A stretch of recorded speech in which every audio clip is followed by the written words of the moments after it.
On weekdays, I'm up at like 6. Hey. And then on weekends, shit, I'm sleeping till 3. Right.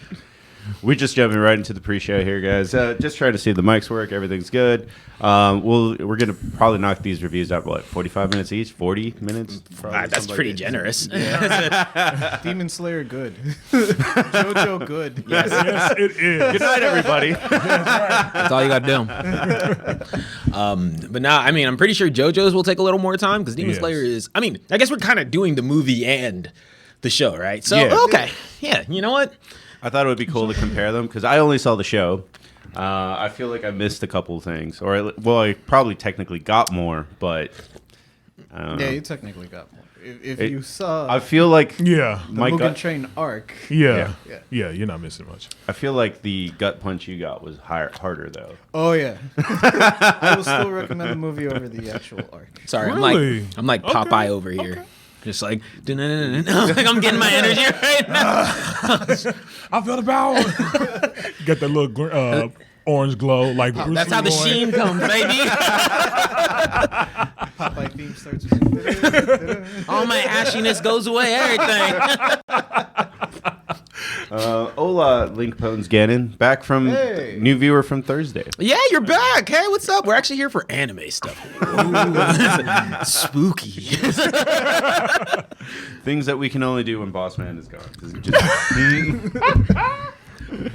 No, man, so I was leaving the house and Michaela was like, "Oh, are you going to go stream? It's a Sunday." I said, "I know." I said, "I have to go sneak out. We got to go get a show in." She's like, "What are you guys talking about?" I'm like, "Oh, don't worry about it. You're not interested." She remember your schedule of streaming for so long. She's like, Sunday? Nigga, During the day, you're usually a couch potato or at a bar. There's only 2 options. We're keeping to the 2 shows a week schedule. Just we're not going to do one on Thursday because it's like what, the day before Christmas Eve's Eve. I was about to say the day before Christmas. That's Christmas Eve. And so originally, we were actually trying to schedule the show around the Cowboys game, and someone messed up. I fucked up. And then I was like, Misread the COVID protocols. They rescheduled a whole bunch of different games, and I thought Cowboys were one of yeah, them. But don't you need like a spreadsheet now to figure this shit out? it really was. It was trigonometry because I was sitting there, I was like, if I carry the one. I barely even follow sports, and I was like, God damn, they're fucking this shit. Right. They're postponing NBA games, too, and I'm just like, every time I look up, there's another NBA player in protocol. By the way, also, Kyrie Irving's now a part-time player. I don't get that. How does that possibly? So when they're he on can the road, only play in red states. Yes. But no, he can. He's going to be at every Mavericks game. Right. So the how it works is when they go on the road, that's when he plays. But when he's at home in Brooklyn, he cannot play. Huh? Yeah. Because they're paying. If you carry the 1 and get that 2, it's that type of shit. But yeah. Look, just stick your guns with these protocols. NFL, you said before the season, we ain't rescheduling. The game is just an automatic forfeit. I get it. It fucks over fantasy. It fucks over commercials. But, you say something, you want to back it up. Fucks right? up their paycheck. That's what they're That's mad what I'm about. saying. Revenue and paycheck is going to be fucked up even more. So, I mean, I understand, but it's like, hey, like if you say something, just might as well stick with it. With Kyrie Irving, I can understand. There's a little bit more lenient. Because Kyrie, you know what? Notice how we have not really gone in on Kyrie that much because he's been straight up with, he's been like, I'm not doing it. Yeah, and then, but he's been honest with it, upfront with it, and very clearly communicative. And so whatever they want to do in that regards, I mean, to be honest, the part-time player, like, it doesn't make sense to me at all. Don't. But I mean, I know that if this were any other player, they'd not be making this concession. No. Interesting enough is that the New Jersey Nets have 8 players already. That's half of their squad that's entering a protocol this week. So they're gonna have I see people signing G League players and shit like that. I'm like, well, fuck it, y'all really basically making this a really weak season. But are they signing, like, does the NBA have a roster that they have to maintain? 15 is the minimum, right? Or 15 is actually the max. Can you go into, like, injured reserve for a week? Because they're only going to be gone, like, at most 2. Well, that's the reason why they're signing G League players. Okay. 10-day contracts and so forth. Because they trying to make sure they maintain that 15-man roster. So that's going to be fun. At least that's justified. I mean, Texans aren't in protocol, and pretty sure I could go be their starting running back over there. So Link Pone's getting into saying that you're looking forward to the Demon Slayer talk. Can't keep up too much because she hasn't seen the new arc. I haven't. The Entertainment District. The Entertainment District. Part Yeah, two. I'm not keeping track of the arcs too well in the sense of like what the title is. Like when I watched it on Hulu, the Entertainment District is just season 3. No, I mean they always fuck up anime seasoning on Hulu. They really fucked it up with JoJo's because I'll tell you, like when you go from season 1 to season 2, it's all just in the same category, and I was like, What is this? because the first time I was Got, watching like, 3 through, parts in here. What the Right. fuck? yeah, dude, it literally goes from like 1 to 3, and I'm like, damn, this is a really long. Wait a minute, I read the manga here. But yeah, I'm shit, man. How did we get to sports? The sports show on Tuesday. Tuesday at 8. Yay, sports show on Tuesday. Start advertising it now. I've been trying to do like since Boss Man's gone, trying to give people a 2-day Stop heads calling up. that man, boss man. He is in charge of everything and paid for everything. That's basically your boss. He's your sponsor. I mean, he hasn't paid me. So. You paid for these lights. Paid for that mic you speaking on. I got one at home. That one just I got my fine. handset mic, rocking like Bobby Brown and my prerogative. Come on. So I am really thankful that Sam lets us come on and talk about anime. But that is a very like abusive dad. Like I paid for the lights. You better do this move, Michael. I swear. Wait, time out. I don't consider that an abusive dad. I consider that just a dad. Because if you don't believe I'm about to hit my kid with one of those, hey, look, what you complaining for? Take like out that that trash. extra Yes, You got a roof and good clothes and a bed. Dad, I want this. I'm like, what do you want? You getting fed? I'm here. You see them cans on the side of the road? You better collect them if you want that new PS5. That's I know what I'm that. saying. Shit. That's what I did. That's a black dad. That's just a dad to me. So Sammy ever hit me with, man, I paid for the mics. I'll be like, well, shit, now that you're saying, I said, when you put it like that. But no, the real stuff, he's never really given us a limitus. It's just like, with the 2-show schedule, it's kind of hard to be like, oh, let's do something additional that's on the funsies. But I mean, we did push for 3 shows and it lasted a month, and then everyone was like, "I am burnt out." Like, well, because it was like back to back to back, and I have been No matter set. how we schedule it, it's like someone's gonna get fucked. Someone's gonna have to do like 2 shows in a row. Yeah, I'm like, because I was like, hey, look, because I've been saying, and notice the energy, right? I was like, it's not as though I'm doing anything during the day a lot of the times on like a weekend. My whole reservation on weekend shows was because it was always at night. I got shit to do at night. And I don't know why they were like 7 on a Saturday night. Like that's prime time, pre-drinking time. dude, that's what I'm saying. I was like, bro, like when you messaged me and we're like, oh, we're doing a show Sunday. What time? I was like, oh, 1 o'clock. Yeah. Perfect timing. It's like 1 o'clock and then get on with your day. Yeah. Instead of being out and then drink. Or start drinking. I don't know, whatever your preference is. You're already getting props in the comment section on Angry Orchard. Oh, yeah. It's good shit. It's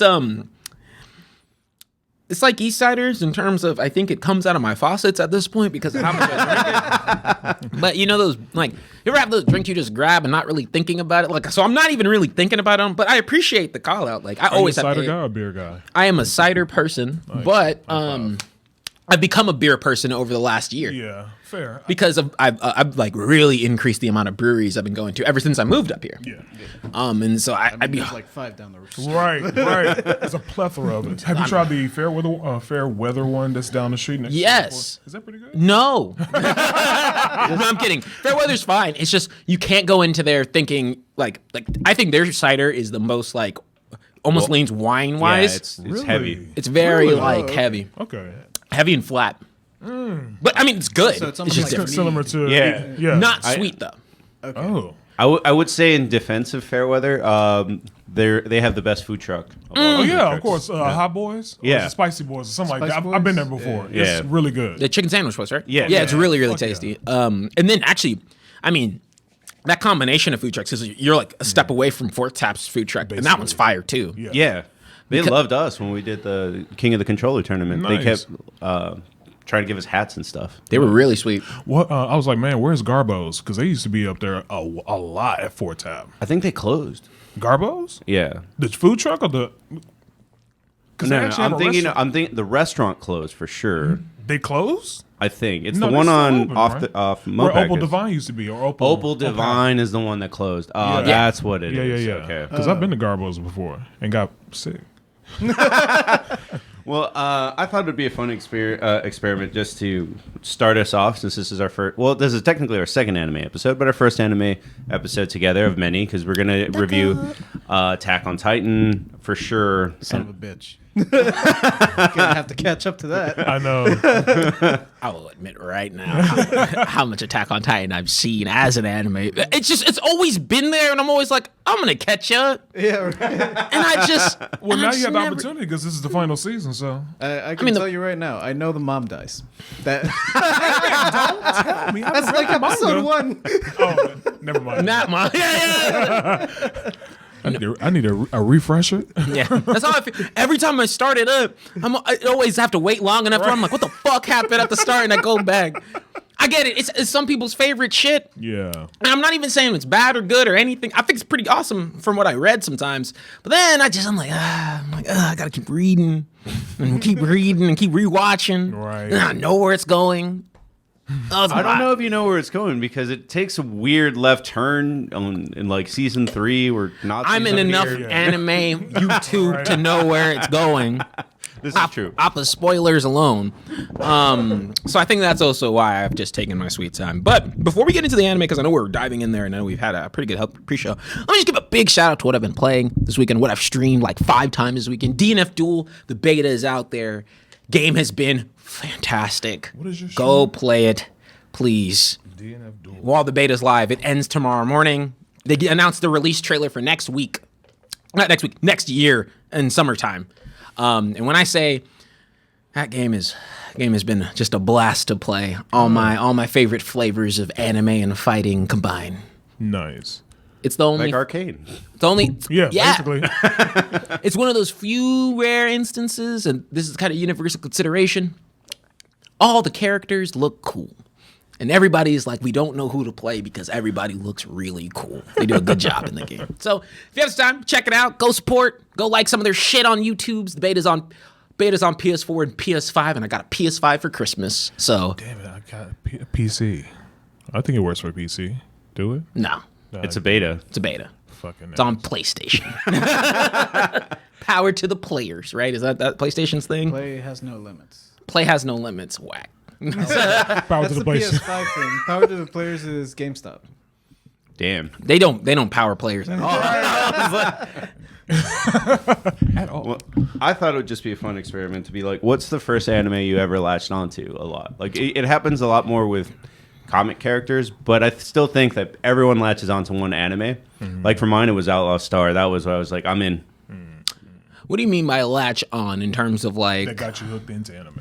Well, That takes you Dragon back. Ball's been around for a while. I don't want to go to was the not- Dragon Ball answer because that's Right, like That's But I feel like saying Dragon Ball is saying, like, you like hamburgers, but there's one hamburger that you had that was Yu like, Yu yeah, Hakusho. that's a good answer. that's a really good answer. Yeah. Oh, Inuyasha is actually great. I love Inuyasha, actually. Go ahead. No, I'm just thinking like it burnt Sonic X. No, it counts.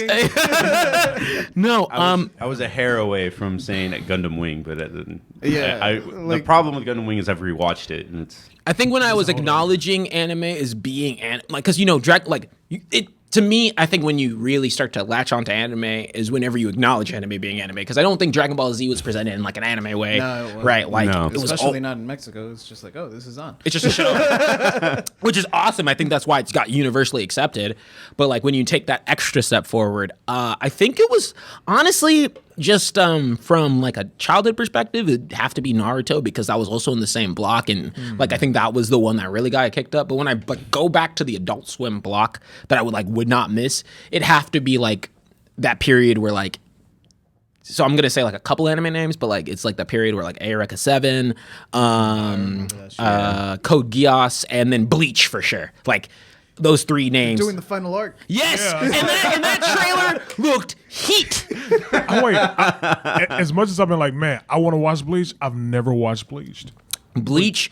So out of the the big 3, right? Like so out of Naruto, One Piece, and Bleach has always had to me, and JJ chime in if I'm incorrect.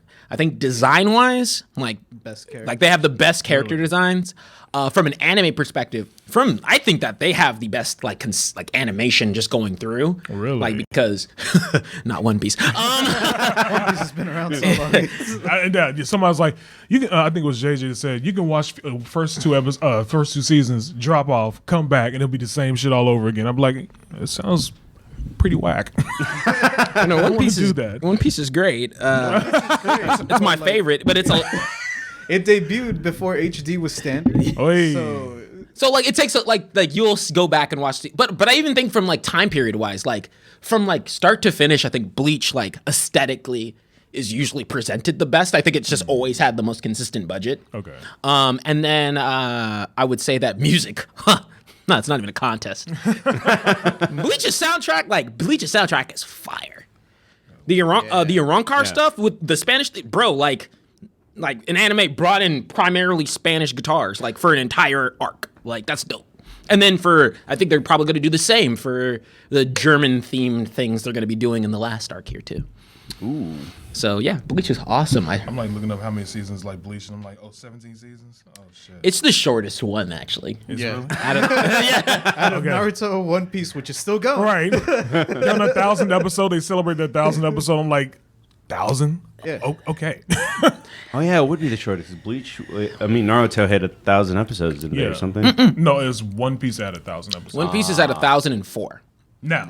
No, yeah. Yeah. But I would say, I'd argue that it's really only like 900, because at least 100 of those are recaps. Oh, I see. The chat is really big on saying Death Note, Bleach, Inuyasha, and then Key saying Titan as well. Did I miss one? Oh, Bebop, of course. Of course, Bebop. But Death Note, big one. But I don't know if this is considered anime. I think it was just kind of like a leeway into it, which was, don't laugh at me, Case Closed. No, yeah. Case Closed is That's anime, anime. 100%. Yeah, so that actually got me into anime. I was always that kid that got up every morning and it would come on at 7 o'clock in the morning and I would just watch it. And I was like, man, this is the realest shit ever. Like how the murders happened and how he solved it and how so intelligent he is. But the Case Closed got me into anime big time. Yeah.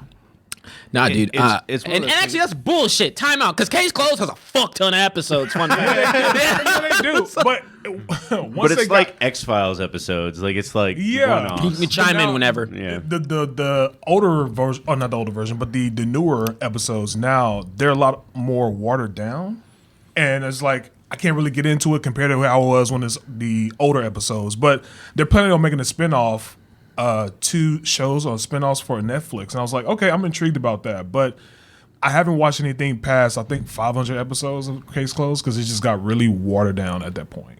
So I just stopped watching it. I mean, because, like, Yeah. I've seen enough Case Closed. And sometimes that case has to be closed, homie. So, like, I've seen like 3 plenty. parts. And I'm like, Please.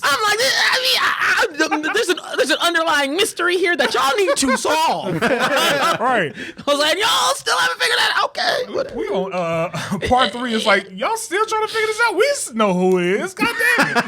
Who are you trying to convince at this point?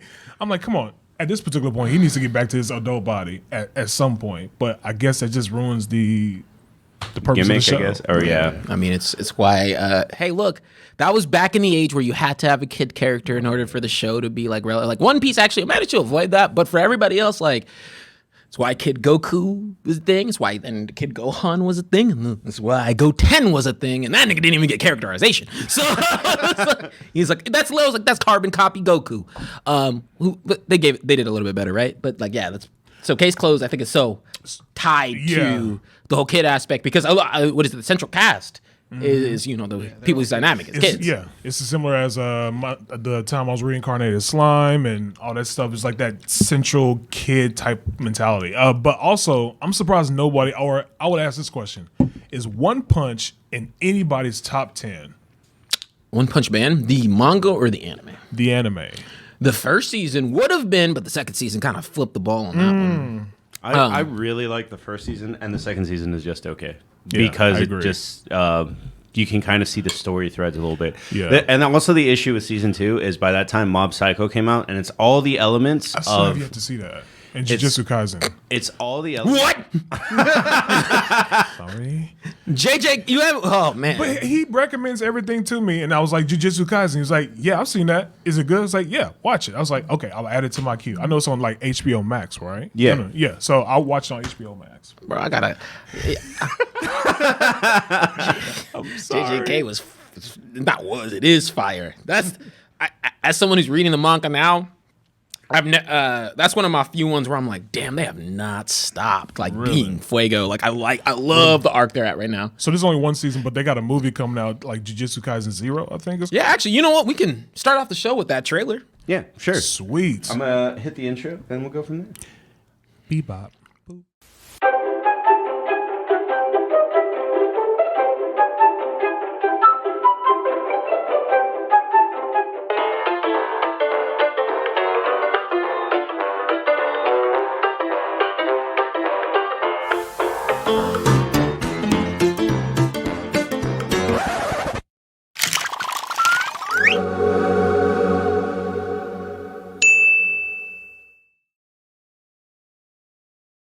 But yeah, it looks real good. I'm gonna have to look it up on YouTube. Good evening. Welcome to the McGrew List reviews. This will have a new name at some point, but he's not going to do anime. The Animexcellence. The Animexcellence. There we go. That's a good one. Animexcellence. No, we'll take the a Nipolex logo. Literally change it. My name is Marco. I'll be the host today. Today we're going to be talking about Demon Slayer, how it's gone so far, compare it to Mugen Train the movie, and then catch up on JoJo, the newest. Yes. So wait, Jordan, had you seen JoJo before this? I've seen season 1. Well, I've seen a little bit of season 1. And then what I did was I just fast forwarded and jumped to season 5 to JoJo, and I really like it. Season 5's fire. I don't know if we're going to jump into it just yet, but I'm like, that opening scene before the prison guards come in where they talking about masturbation, I'm just like... Oh, season 6. Okay, I got you. Season 6. I jumped into that and started watching that, and I was like, that whole scene there was perfect. That's like almost the best opening anime scene I've seen other than Goblin Warrior, I think. Goblin Slayer. Goblin Slayer. No, that was what? Time out. No. That's not. You want to talk about the best? You don't even put that in the conversation. No, that is a great scene from Goblin Slayer. It was one where it's like, oh really? So I get what he's trying to say, that it's an intro that kicks you in the teeth. Yeah. But the thing that I will say about JoJo, or at least spoilers, because we haven't even introduced that topic or the other 3 hosts yet, but that was the best introduction of characters I've seen in a long time. Like, that was Tarantino X. So have y'all guys seen any of the other seasons of JoJo's? Just one. So, okay, because then... I don't know if you're on the same wavelength as me. I think they always nail the introductions. Yeah. I see part 2's introduction is one of my favorites for that JoJo. Oh yeah. Yeah, because he had so the intros are really, really good. I think the only one I think part 4 is the one where he doesn't get a lot as an intro, but I don't want to spoil it, but season 2 it's a cop interaction. Yeah. When he comes into play, it's really cool. Okay. Yeah. So that excites me that y'all like that, because then you'll like the rest of JoJo's. Well, I did the first couple episodes of season 1, I was just like, okay, this seems pretty cool, but kind of cheesy in a way specifically. But when I fast forwarded to season 6, or the 6th season, just that whole conversation, and she was like, I didn't know y'all get into freaky shit like that, iron bars. Or she was like, what'd she say? I don't get down like that, like you hoes do. I'm like, what type of shit is this? But I don't want to get too deep into it, but the hiding of money. Yeah, that fucked me up. I was like, that is smart, but that is some fucked up shit. He's ready. I'm ready. But no, we got to start off properly. So Marcos introduces. All right. On my right, we have, I guess, one of the biggest gurus of anime that you can never meet. I'm JJ. Across the other big anime guru that you can never meet. I'm TJ. This guy.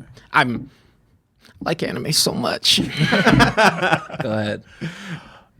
I'm new to anime, And my name is Jordan. Or Jay. Welcome to our class. Welcome to our class. What's that right there? Link Pones Gannon gifted a tier 1 sub to Lady Scarlet Cosplay. Oh, hey, we appreciate it. Our lovely sponsor. Back inside. All right, whatever. It didn't come out.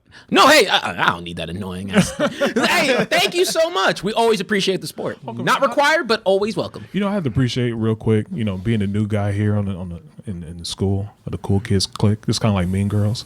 But I have to say specifically, I have to appreciate you for actually pointing out comments, because I noticed that when the boss man is not here, he don't really point out the comments. Some people be putting like really funny shit in there. I'm like, man, if you read it would be so funny. But it's hard. Like it's hard. I can only like when you're over there. Like there's so much sometimes, and he's like DNF duel. Oh, okay. It's what I've been playing 10 hours of, and it's anime enough. Yeah, it is. Yeah. I mean, we can get a little crazy with this first episode. Weren't they making like a Persona 3 fighting game? They already have one. Persona 4 Ultimate. Yeah. That came out a new one. Oh shit. Is that the one that just? Oh, that's the one that just dropped.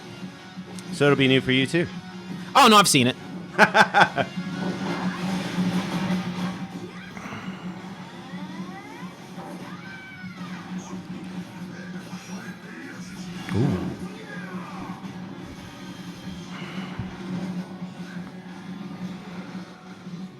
Looks very Guilty Gear-ish. It is made by the same people. That's a great call out. Yeah, it's an Arc System Work game. Who made this? Every anime fighter you've ever played that's actually half competent is made by Arc System Works. You better be good if you're playing. You want to talk about a game where the animation looks clean? Because in the actual combat itself, you can pause this one here. And if you want to go back for me and go to the actual... no, just... Oh, you mean like go back? Go to the and comments. find, Yeah, scroll down. No, scroll to that second trailer. this one? The second one, yeah. That one shows you actual gameplay on it. Ooh, Unreal Engine, of course. So it's aesthetically, seeing as though I was playing on the PS5, it was like I was playing an anime. And of course, I mean, Ooh. That dude be my main. I already know. oh, grappler. That does kind of remind me of Capcom versus Wait. Gunslinger. It's high noon. Yeah, I want Revolver Ocelot there. Oh, just wait. Yeah, no. Oh yeah. You can put Hitman DNF Duel. I think that's a character y'all would like if y'all like guns. But Ranger, yeah, he's dope. I mean, like all the characters play fucking phenomenally. Yeah. It's just Nice. dudes with guns in games too, which is cool. Well, when JJ stayed with me for a little bit, there's this one dude, this gunslinger, and he just kept saying, "It's high noon." Yeah, Cassidy. Cassidy, Yeah. Just keep We remembering that part. we can't say his real name. Well, no, that is his real name. Yeah. No, it's not anymore. I said, yeah, yes, it is now, but I hate it, The JJ. other name was a code name, and it has always been that way.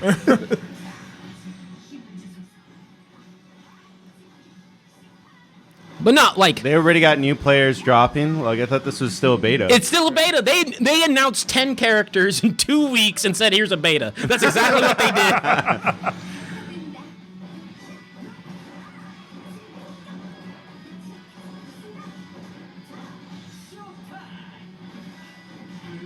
Oh man, he's Dante. Right. He's really cool.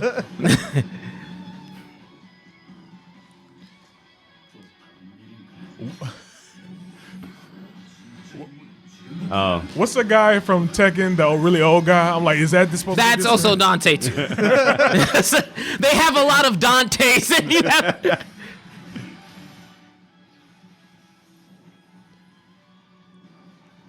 It's a lot of fun. It is as fun as it looks. Nice. But no, it's been a blast to play. 10 hours. I play a lot of that gun character that you saw. Yeah, I play not that one. The 2 revolver dude. I'm so glad I'm off next week. Now I just need to get a PS5. Right. It's on PS4 too. Yes. Yes, and if you have a PS4 right now, go download it because the beta ends tomorrow morning. But no. Whew, that's enough anime and fighting to kick us off. I think we can jump into our topics, right? Which is anime and fighting. Yeah! Which one do y'all want to start off with? Well, seeing as how Link Pones Ganon has been the most active in the chat, she even bought the person that she gave a tier 1 subscription was her sister. Oh, that's sweet. Yeah. She's like, found you guys online, thought you guys were really cool, and then I thought, want her to listen to us. So, Hey, you know what? That is always support. Yeah. Literally, you could have just told her to follow us. You didn't have to get her a subscription, but I'll take it. Did you want to start off with Demon Slayer? yeah. I was going to start up with Demon Slayer, trying to compare Mugen Train to, I guess, the TV arc versus the movie, I guess, would be a good start. Well, how about... Initial reactions at first? Well, y'all set it up real quick, because I got to go pee. I'm about to break the seal. Okay, I can do this. So I had not. I was late to the Demon Slayer thing. I think Mugen Train had already come out before someone told me I should. Oh yeah, you should have got on that a while ago. Yeah. But it's just there's so much new flavor of the month anime that it's like, is it really gonna last? Like One Punch Man, like we already said. Yeah. Great season 1. Yeah. Not so great season 2. Right. Well, they didn't plan the animation ahead of time. No, Well, that's they what did not. that's what Madhouse was already occupied. Well, that's what Alyssa told me. She's like, no, they're planning everything out. It'll be one season, one movie, one season, and then it's over, or something like that. Where it's Yeah, like, because the manga's done. okay, so that'll make it actually shorter than Bleach.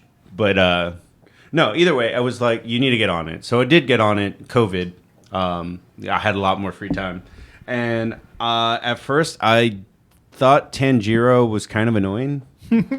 But I kept liking the things that he runs into. Like the demons are probably the best. The demons in season 1. It's like, oh no, I just was a kid that wanted to play, or I was just wanted to be accepted, or something. Like that's all. The demons all have a sad story, and then Tanjiro cries with them like he's a bitch. But I think that's what makes it so fascinating to me is that the demons have like a backstory. You know, they just.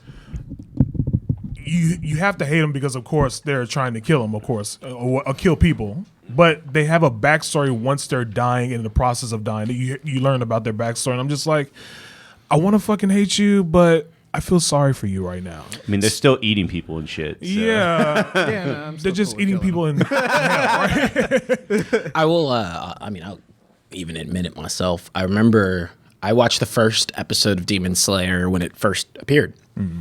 And I immediately was like, this is such a captivating first episode that I actually read the entirety of the manga up until that point. Damn. Because I was like, I know that this is be something real good. Mm-hmm. I mean, they got unlimited budget works on the track for the animation, ufotable. And then you have just genuine, like the first episode was so stunning. So I read all the way to the manga. I've actually, completed it. Like I was week by week with everybody else on the manga. And then now they're able to get to some of the coolest stuff in the manga now that they're adapting it into they're adapting the further arcs. And so I can confidently say you guys have some really cool stuff to look forward to, with the exception of one thing that I will not spoil for anybody. Right. Damn. Oh, yeah, How they kill Michael Jackson?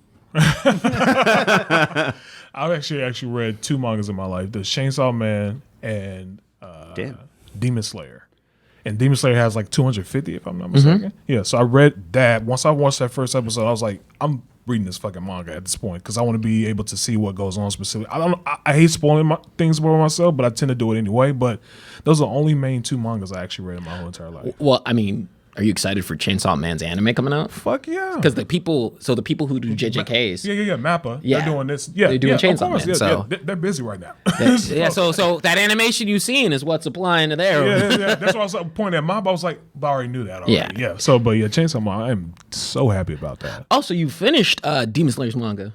Yeah, I finished it already. Oh, that's dope. Because I read shit like in one sitting because I don't have like a filter. So I just read shit and just go from there. Well, I always tell people, like, I think that there's, like, oftentimes, like, being, like, read the manga sounds like it's, like, going to require a lot of extra effort, but it's super doesn't. quick. Yeah. It's, like, takes a few, and it depends on the art, right? I mean, I do say like, hey, it's a lot easier to read if it's super dynamic because I know that it can be a struggle, like getting used to reading the panels. Yeah. But Demon Slayer is just pretty clear, and I wanted to circle back because I was in the restroom. But One Punch Man, they're the manga that because they have what I'd argue the best manga, the best illustrator. Okay.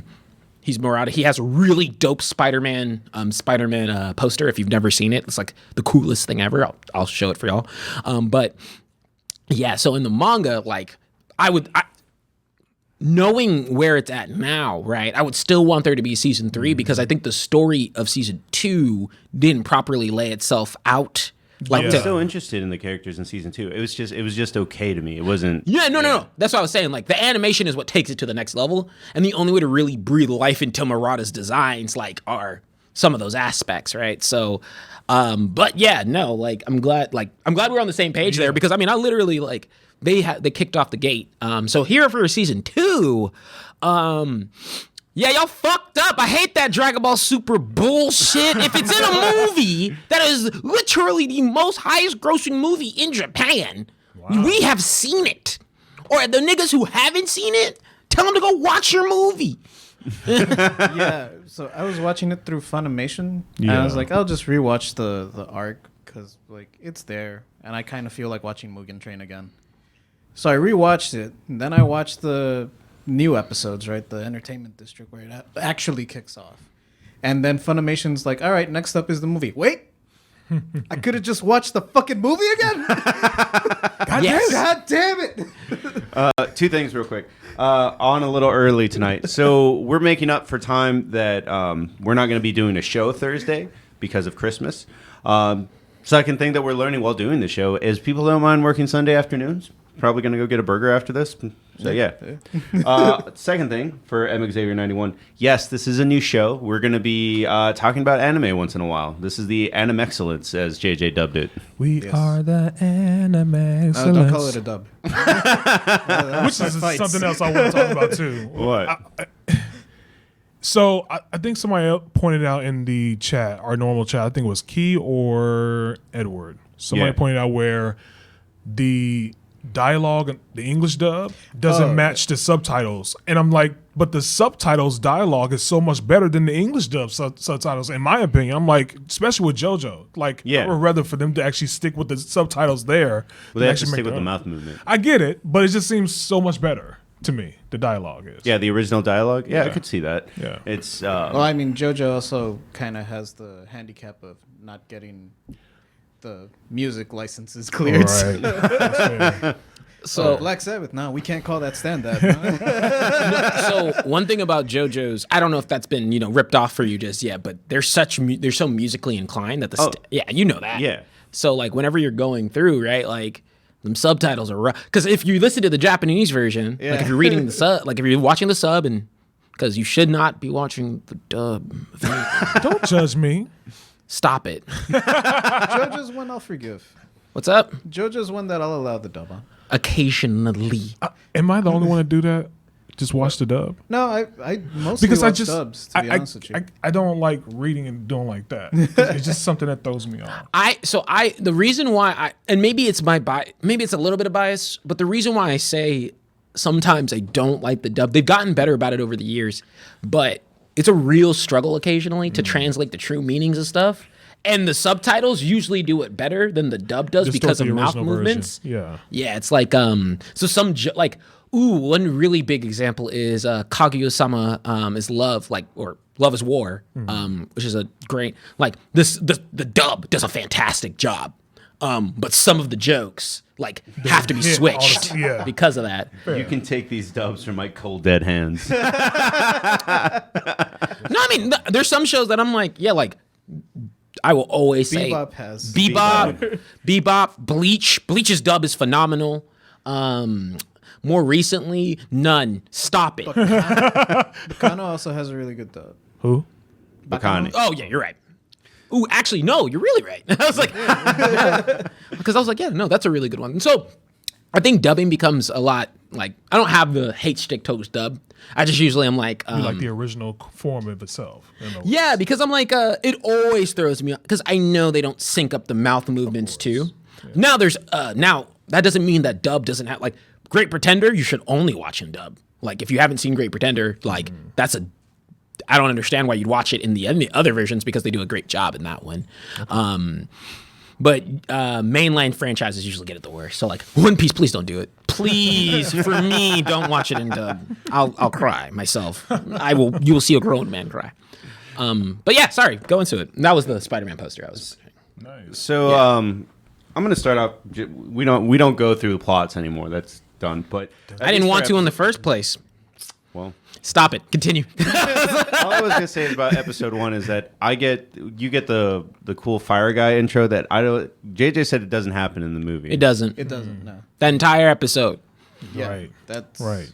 I didn't like that episode. Like I'm just saying, where they're adding stuff to add stuff, like that felt like that didn't need to be there from the beginning. I don't know. Yeah. Well, seeing as how the movie worked without it, Right. you're not wrong. I just thought like the show added it because they want you to feel the gravitas of what the conclusion. The show added it because once you get to the end of the movie, you're like, damn, that Rengoku guy is kind of cool. But I have an argument for and against it, right? Yeah. My argument for is that I'm always appreciative of if you're going to do a bullshit recapping of something that I have already seen, then at least give me new content. And it was new. It wasn't like it wasn't recap. It wasn't anything. It was new. It was fresh. They were just building them up. And it was, I am like, hey, you know what? If it's going to add towards the character, it's whatever. You didn't, but the movie delivered to people without needing to do that.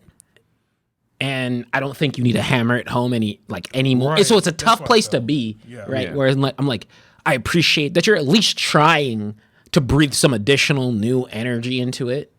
I think that had that been the first episode, like had that been like something that came out before the movie came out, Fair. right? And Yeah, been like, yeah. hey, Like a TV here's a special, special or here's a special on Rengoku. That might have been a lot. I think that the reception would have been a lot better. I would But have taken an episode 0 about all the Hashira. Hashira? I'm gonna fuck up the names. I just know them as their archetypes. yeah, wind mad guy. No, like so. I guess I lean more. I think I lean. If you want to know, I lean more negatively, regardless, because once again, I really hate. JJK, don't do this. Please don't. Don't make it an arc. Don't make it an arc if the movie's easily accessible, because the movie's on Crunchyroll, it's on Funimation, it was in theaters. Assume your audience has seen it, and if they haven't, that's on them, right? Like, I don't need 12 weeks of bullshit to get to the shit that I want, because it also doesn't help that the Entertainment District arc is like where for me Demon Slayer took a step up, because it has my favorite Hashira, or at least my favorite up until this point of it being revealed, like the Sound Hashira. He's cool. Okay. Yeah. I it's funny because you have a perspective where you kind of know where it's going, so it's like, no, get to the good thing. Yeah. Right. Speed it up. And I don't know if you felt like that, like, because I'm like let's get to the things that I want to see. Well, that's how I am with episode 2 of Entertainment District. I'm like, okay, let's go. So it's basically a filler episode in this case here, because Well, that's it's not a filler, It's but it's still setting It's the stuff pacing up. of it. Like, when you wouldn't call the beginning of a Tarantino movie filler, but it's really slow because it's setting everything. Well, up that's how I felt with the Especially beginning. if that movie is The Hateful Eight. Oh It's my God. just shots. Dialogue. Yeah. Just landscape shots. I mean, I guess I felt the same way with the first season. Like the first couple episodes, it took me a while to get into it because it was just like slow pace. Even though it was like, okay, I already know what's going to happen. I've already finished reading the manga at that particular point. It just had a slow pace to it. When I heard about the Mugu train part specifically, I was just like, why? What was the purpose of doing this? It was like, it kind of felt like in some ways Tiger King. Like, you know how they had that little special episode at the end? They've already had made a popular season at that point. But they had that little special on it too. Like, what was the purpose of that special? Like, I didn't understand what was the purpose of that.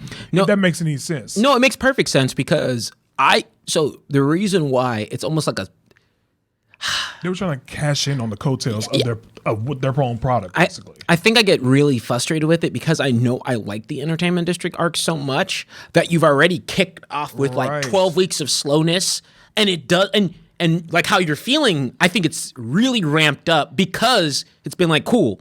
Yeah. You've had all this lead in Right. that you didn't need to do, because if we fast forward and they're like, cool, this is the start, then of course I'm gonna forgive an arc for Right. like it needs to do its setup, it needs to do its movements. But you replayed some shit, Yeah. and then now we're going back into lead in.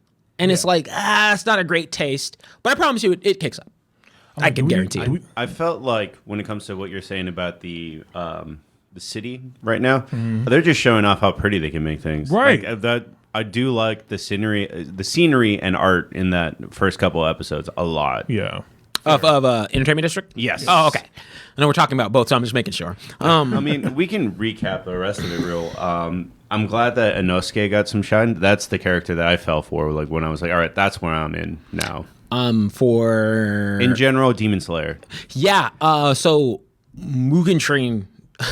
I mean, they put Zenitsu and Nezuko on the back burner in that one. Yeah. They're like, hey, They kind of disappeared in the show. Yeah, they did. no, they were like, hey, y'all are. It's not like they give Zenitsu a good scene, they give Nezuko a good scene, and then they're like, nope, Inosuke and Tanjiro are doing their things, right? And that's something I really that's something I really did like, because I don't think he didn't get a great showcase up until like even in the first season. Like, you know what he does, but kind of I think he takes L's, like, honestly, through the first season. Inosuke? Yeah, Yeah. because Yes, he doesn't win. Fighting the drum guy, he he's- doesn't win. Tanjiro beats him. And then when he's fighting the dad, like, it's still not really him, because I think it's like he gets wrecked. He's like, is this where I'm going to die? Right? Yeah. So in Mugen Train is like really where they showcase his stuff. Yeah, Tanjiro would be fucked without Inosuke in that fight. Hell yeah! There's a point where he was like, "Nigga, wake up, please." So what are you doing? Wait, Tanjiro is the one that's a scaredy cat, right? No, that's Zenitsu. Zenitsu? That's my least favorite character of the entire show. He's very one note, but I mean, there's a moment in Mugen Train where I legit laugh at his shtick, where it's like, I am gonna pass out of fear and save the day, and it's when he falls asleep, but he still saves her, because it's like that's his inner instinct. Right. I think that I'm in it. I don't know if I'm in the.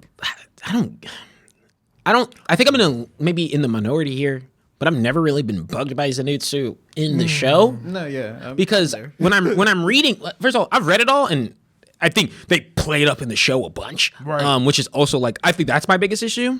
But I've always come back to the fact that with your cool characters, I don't just like cool just to be cool, right? Like, Yeah. you have to have some other semblances of characters, even if it's traits that you don't like. It's realistic, because you're like, hey, if you were a dude in these situations, that's why Usopp works in One Piece. It's like, if you were a dude in these situations, logically speaking, you'd be acting like him. Fuck all the bullshit in season 1 when he's fighting spiders. I'm like, that nigga has the right to be scared. Those are demon spiders that were humans turned into spiders. Spiders, The right. fuck you gonna tell me you ain't gonna scream like a little bitch? Like, so I might a little bit, Bro, but the I'll be like, spiders okay, I from need to. like Ocarina of Time still freak me out. yeah, I'm like, the golden sculptures, right? I'm like, those scare me, right? So I'm like, yeah, we all like, and I'm gonna catch you right before you gonna say it's like, yeah, I'm gonna be scared, and then I'm gonna do so. No, you're not. You're gonna be scared because you're a human. I'm gonna pass wait, out. wait, and then I'm human, hopefully but I that know- lightning guy will come and save me. I'm human, but I know that my job is to be a demon slayer. I know that's my number one Yeah, job. I was So about it's to say, like, that's the counterpoint. It's like, yeah, we are bitches, but they are trained to fight right, these things. right. So No, I mean, I'm not scared. but also, but that's the other key part about it. He didn't really want to do it. Yeah. Like, that's he never true. wanted It to. was like forced into it. His master was like, "You're gonna do it." And granted, I don't want to spoil when it happens, but you've read it and you know that there's a switch that happens. Right. Yeah, like for him personally. But Is it getting a girlfriend? no, it's not that. No, but there is a point where he's like, That'd be too unrealistic. you do get to a point. It is pretty far off from an anime perspective, but there is a point where he's like, for this I'm not fucking like. There's no scaredy cat motions or any movements in that for a while. Actually, no, for the entirety. Yeah. Like for the entirety of that section. Yeah. And he fucks shit up like he normally does. But I always like that the way that they, at least with Zenitsu, I mean, fuck it, I'll be damned. He has the coolest moments. I mean, and he always gets the shine. But Zenitsu and He's literally that Bruce Lee quote. I don't fear the man who knows 10,000 punches. I fear the man who's trained one punch 10,000 times. He's got the one move. He's got the one move in different and different combinations of flavors with it. It's like he's like cherry lemonade, cherry lemonade. But there's gonna be cherry in this bitch. So now I always feel like I'm the Zenitsu soapbox anytime someone was like, man, because I'm like, but it feels like a common trope at this particular point to me. Where do you find the passing out character? Not even the passing out. That whole scary, but I'm like, really on the inside, I'm really strong. I know it's really common, like old cartoons like Scooby Doo, but it still hasn't, at least in my recent mind, had like not been a thing at least in the last 5 or 8 years. Yeah, I'm hard. Like I know scaredy cat characters, but like usually they're kind of. But they're usually like actual wimps. Like Scooby Doo ain't gonna fuck nobody up. Yeah. Usopp now can kind of, right? But like I'm just like because I challenge that perspective, because the reason I like Zenitsu is because I don't think there's enough shows that have a character that's like, hey, look, like I'm actually competent. I still don't want to do this shit. Like I don't want to be here. Right. And I think that's a unique trope. Because I can really only think of Courage that has done that in like the last 10 years. Yeah, Courage the Cowardly Dog. He's the A1 day one. He said, I don't want to do this shit. Courage the Cowardly Dog. Someone's like, why is he named Cowardly Dog? It's like, them fucking monsters were really scary. They're like, I would run away too. But I'm just saying in this particular case here, I don't like the character, but I get it. And I understand specifically, that whole, I don't want to do it, but I'm still powerful in some way. But I just don't like the character. But I like the banter between him and what's his name, the pighead guy. I forgot his name. Inosuke. That's Inosuke. I like the banter between those two. I like that. But just him individually alone, I do not like that. It's kind of like comparing Fear Street in a way. I like them as a group, but I don't like them as individuals. Okay. That's different. But I'm not getting on my Fear Street. Fear Street. Tommy's just gonna appear. Yeah. Right. What'd you say, nigga? Someone said Fear Street. And I totally understand that, because you said the very key line there. I understand where that character. I do. Because I'm like, because it usually catches a lot of hate for no reason, but also maybe it's because you watch a dub, right? Mm-hmm. That's your first mistake. Yeah, because I'm like, also, I always say when it comes to screaming and vocal inflections in anime, you are not fighting me on this one. Any yelling, it does not sound right in dub. It always comes across as forced. Fair. And like really forced. Fair. I agree with that. That I agree with. I mean, this is like, I always for Goku Super Saiyan 3. No, okay, no.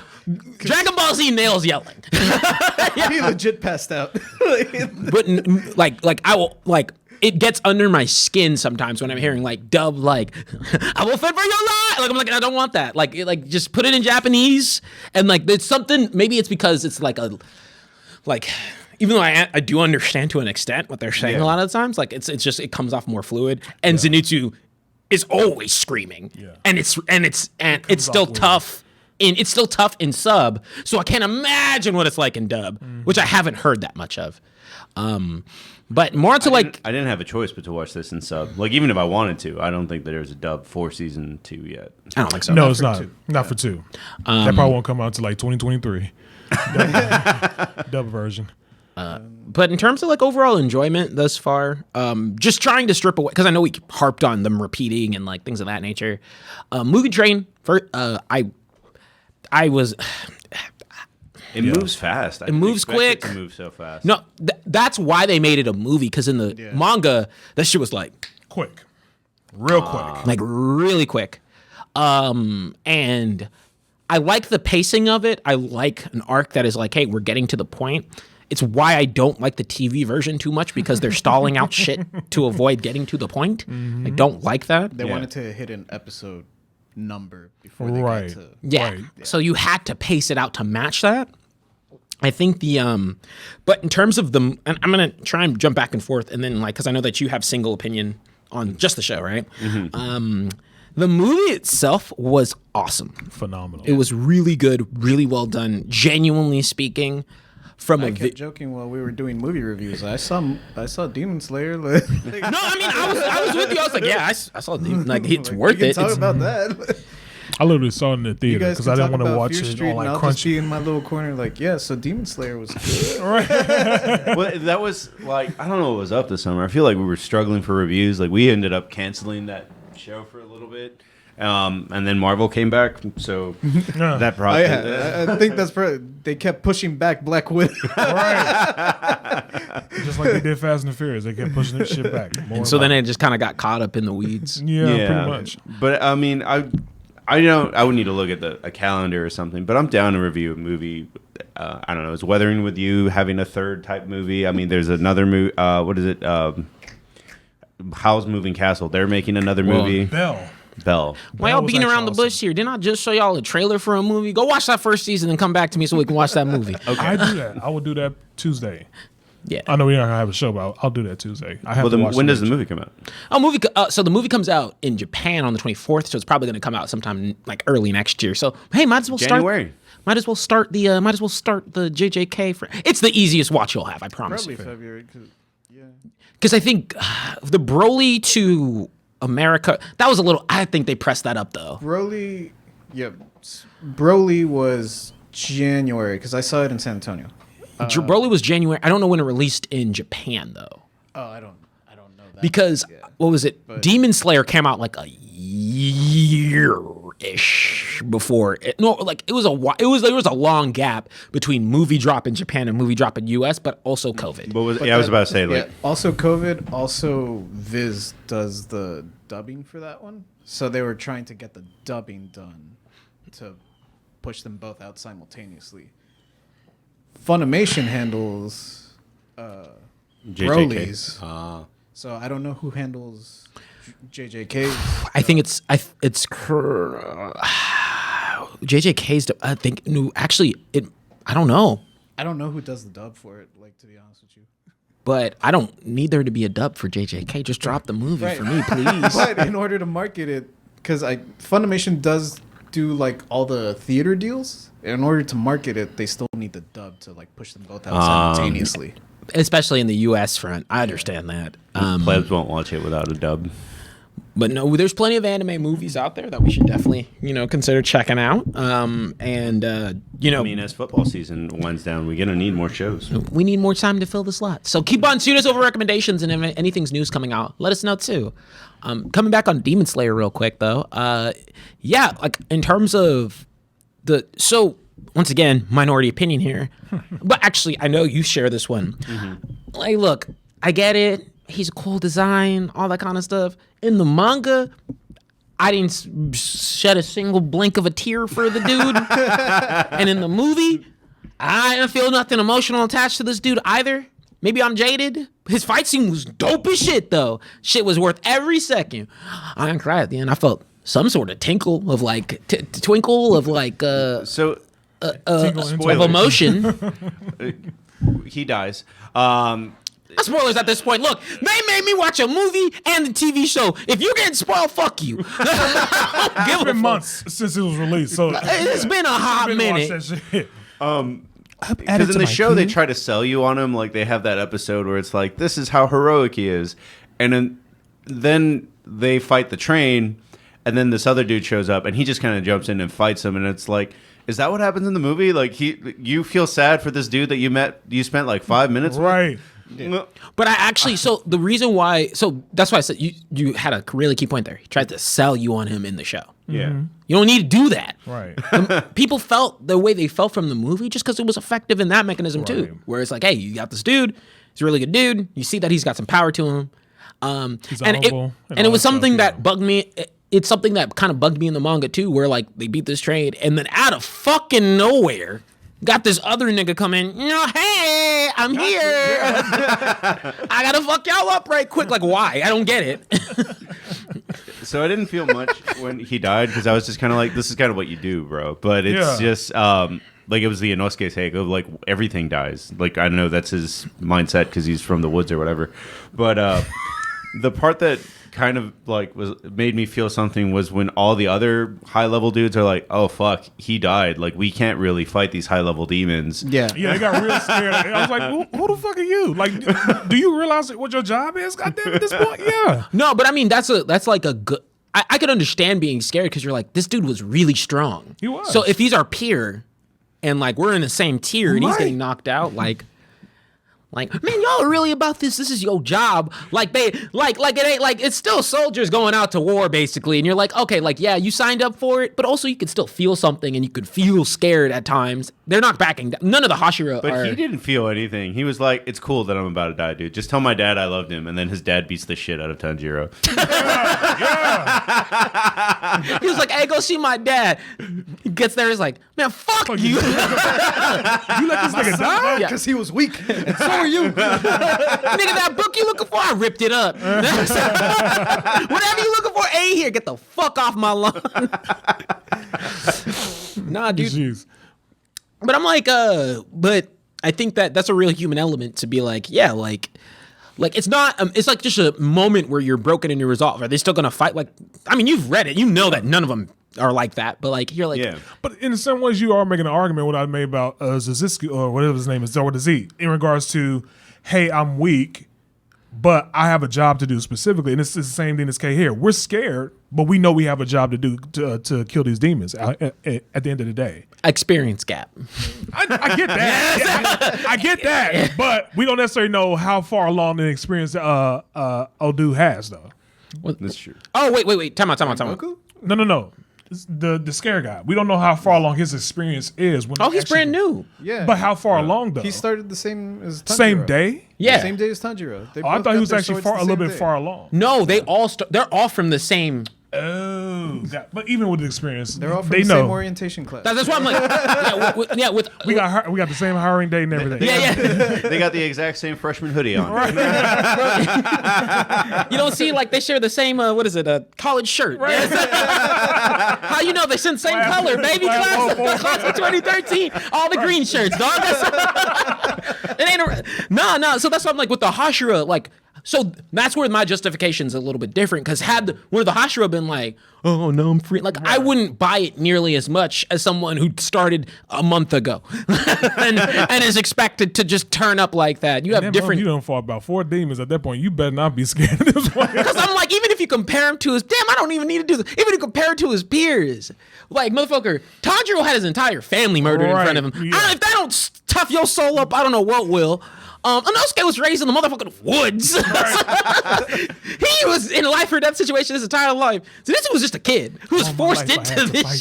shit. He was like, Did I don't he want really to kill do a it. god or something, or is that like just revealed later? What? I don't think. No, he was saying, did he kill a god?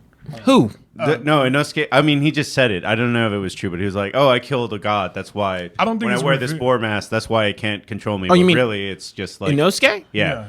Because Oh. he's mentioned in the show, but I don't think in the manga it explains that he killed a god. It wasn't like a god. It was. It's just normal boar. He's like, It's just it was like a. I think it was like the god of the forest, like king of the forest, something like that. That's all Yeah. it is. Like Yeah. like. It wasn't some like major like god level. Yeah, like no. I mean, it's like, how do I put it? It's like when back in Dragon Ball Z, they be killing giant ass fish. You'd be like, oh, it's the king of the sea. Like I'm gonna eat this. Like that's how it works. okay. But what about? Because I know we stopped to hit JoJo's. What about? And I want to make sure you get some points in because I know you have to bounce in a little bit. No, I'm good. Okay. No, but with the entertainment district or the movements there, how have these first few episodes felt? If you've seen them, I don't think you. I haven't. I've seen the first season and the movie, and I saw a little bit of the Mugen Train arc. That little tidbit I call a little blip because I don't consider like season 2. But I saw that, but I haven't started the season as of yet. The new season, Entertainment District. Well, with the entertainment district, I'll just kick us off because I know that you had hinted at your opinions thus far. It started. It's starting. Yeah, I love the sound Hashira. He got controversy for a little bit because he has 3 wives. Oh, really? I didn't know that. Yeah. It's Twitter. Oh. Everyone gonna be mad. I thought he was already gonna get like tweet canceled by like for slapping the little girl's butt. That's exactly why. Yeah, that too. Another guy has 3 wives and slaps girls' asses. Living the dream. I was like, it's Edo period. What the fuck, y'all? Not Edo period, but it is past period. Taisho? Yeah, Taisho. Taisho era. Taisho era. So that means it's around when trains are being a thing. Yeah, trains are a thing there. Like it's Demon World old time. Shut up.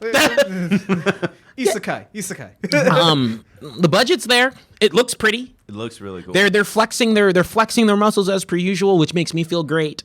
I think my biggest struggle with this season is, and this is a personal struggle, is just because I've read it and I know where it's going. Yeah. And much like how you're like, hey, Inosuke shines a lot in Inosuke and Tanjiro shine a lot in Mugen Train. Zenitsu and Nezuko get to shine a lot in Entertainment District for different reasons. Okay. And so I'm like, ooh, I can't wait till I get to that shit. Cause to me that's great. But yeah, it's hard to talk about because it's like we're coming in at a weird point. Like we need to either wait for the season to be over or no. It's hard because it's like I think a lot of my Demon Slayer steam was taken out because I'm like, God, I gotta wait for this Mugen Train shit. I've already seen. They were stalling. Like, and they're not doing the boom like the best the way you combo me into hell is all right. You go from season 1 Mugen Train into season 2. I was perfectly fine with the gap between season 1 and season 2 because hey, world fucking ended. Right, so I'm understanding there. But because that gap, the anticipation's already been slowed down. So you can't afford to go straight into a Mugen Train and then expect me to be super hyped up, even if it's an arc that I'm really hyped up for. Fair. And so I'm enjoying what I'm seeing, but it's really hard for me to get super crunk with just how the pacing's been thus far until I know that they start to do the movements to where you start to see an inkling of what they're going to be getting into. I think expectations were set high. I think from what you all are describing in this case, I think the expectations were set entirely high. People came into Demon Slayer not knowing much. Part of it too, yeah, people came into Demon Slayer like, I don't know much about Demon Slayer. I've heard good things about it. And then once they watched it and they watched the movie, like, oh shit, this is really good. So now you set that standard high. So if season 2 comes in, which is the entertainment district, is like, if you're expecting high level expectations, you're gonna probably get disappointed from the jump street. To me, in my honest opinion. Well, the only reason why I think I was disappointed was because it took so long after you kicked. That's my biggest gripe here. Okay. I lost momentum. It's not bad. Right. What they've shown so far isn't bad, but I remember I was telling people about when the Demon Slayer manga overtook One Piece in terms of sales. I was like, well, yeah, it has so much momentum behind it. Right. It's about to end. The animes just debuted, and they already announced that they're going to do a movie. That's so much built-up momentum. That's so many people that are like, I'm going to jump on this now. So and then with their setup, they basically forced a slowdown in momentum. Fair. Because fans who had been eager to season 2 are like if you're like me, it's like, there's a season 2 here, but I can't really watch it until it's halfway through because it's all old shit that I've already seen. So it's like you want it to be back to back to back. That's what I'm saying. Like for people, because there really is no need for that starting point. If you're a Demon Slayer fan and you haven't watched the movie, there's so many ways to watch the movie nowadays before you prep out and go because I know that there's a lot of times where anime movies aren't readily accessible. Fair. Yeah. This is not the case with that one. This one is on all the platforms. It was in the theaters. Like there's no reason why you couldn't have never seen this movie at all. For a while. Too. Yes. It also made a good box office. No, it made fine. It made fine box office appealance and sales and whatnot, right? So I'm like, hey, you don't really this time that we're wasting. We don't need to do that. It kind of reminds me of. I'm blanking on the name right now, but I remember the arc, the Infinite 8 arc, where it was a slice of life anime. If you type in Infinite 8, it should come up. But yeah, it was based on a series of Infinite Anarch? No, Infinite 8, but it was a time loop basically.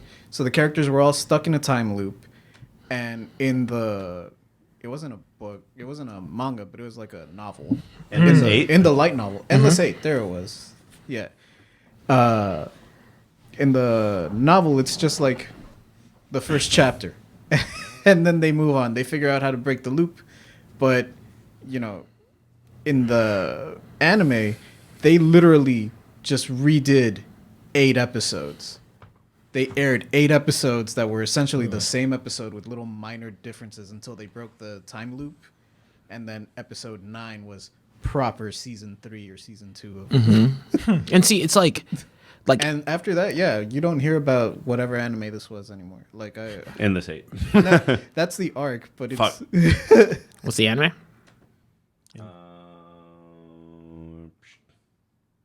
Haruhi. Oh, Haruhi. It's Haruhi Suzumiya. it's the one where she's basically God. Yeah, I know what you're talking about. Oh my God. But it's like the melancholy of Haruhi. Yeah, the melancholy of Haruhi. Yeah. Oh my God, that one. Shit. That one was You are making me huge. break my brain, but you're 100% right. That one was huge back That then. lost so much. Oh my God, you're so right. So yes, I was like, sorry, my brain bromance going on. busted. But Get yeah, out the because way. it's been so long since anyone's brought this up. Like like I want to talk about dusty ass cogs like hitting each other. Like that was my brain for a second. I was like, nigga, I can't turn. Somebody mentioned like this because we were talking about Toonami and then like the cyborg show with the red cyborgs, and I forgot the name again, but for a little bit like it clicked and then it went away. They all look like Cyborg 009? yeah, that was probably it. and I'm good with it, dude. Man, I think I'm bad. Because, like, a lot of the times, if you tell me the Japanese name, I'll know it. And then as soon as you put it up, like, what the fuck is that? No, I'm kidding. Nah, dude, but, yeah, like, it's not necessarily that my because These dudes. Yeah. Cyborg 009. I've never seen that. my expectations weren't necessary. I mean, you're high. They're about, okay, I know it's this one's a little bit fair because Ufotable always delivers on the animation front. So my expectations were about as high as you normally have them because I've already read it. So I'm like, oh yeah, I'm excited. I know what's coming and I'm still hype.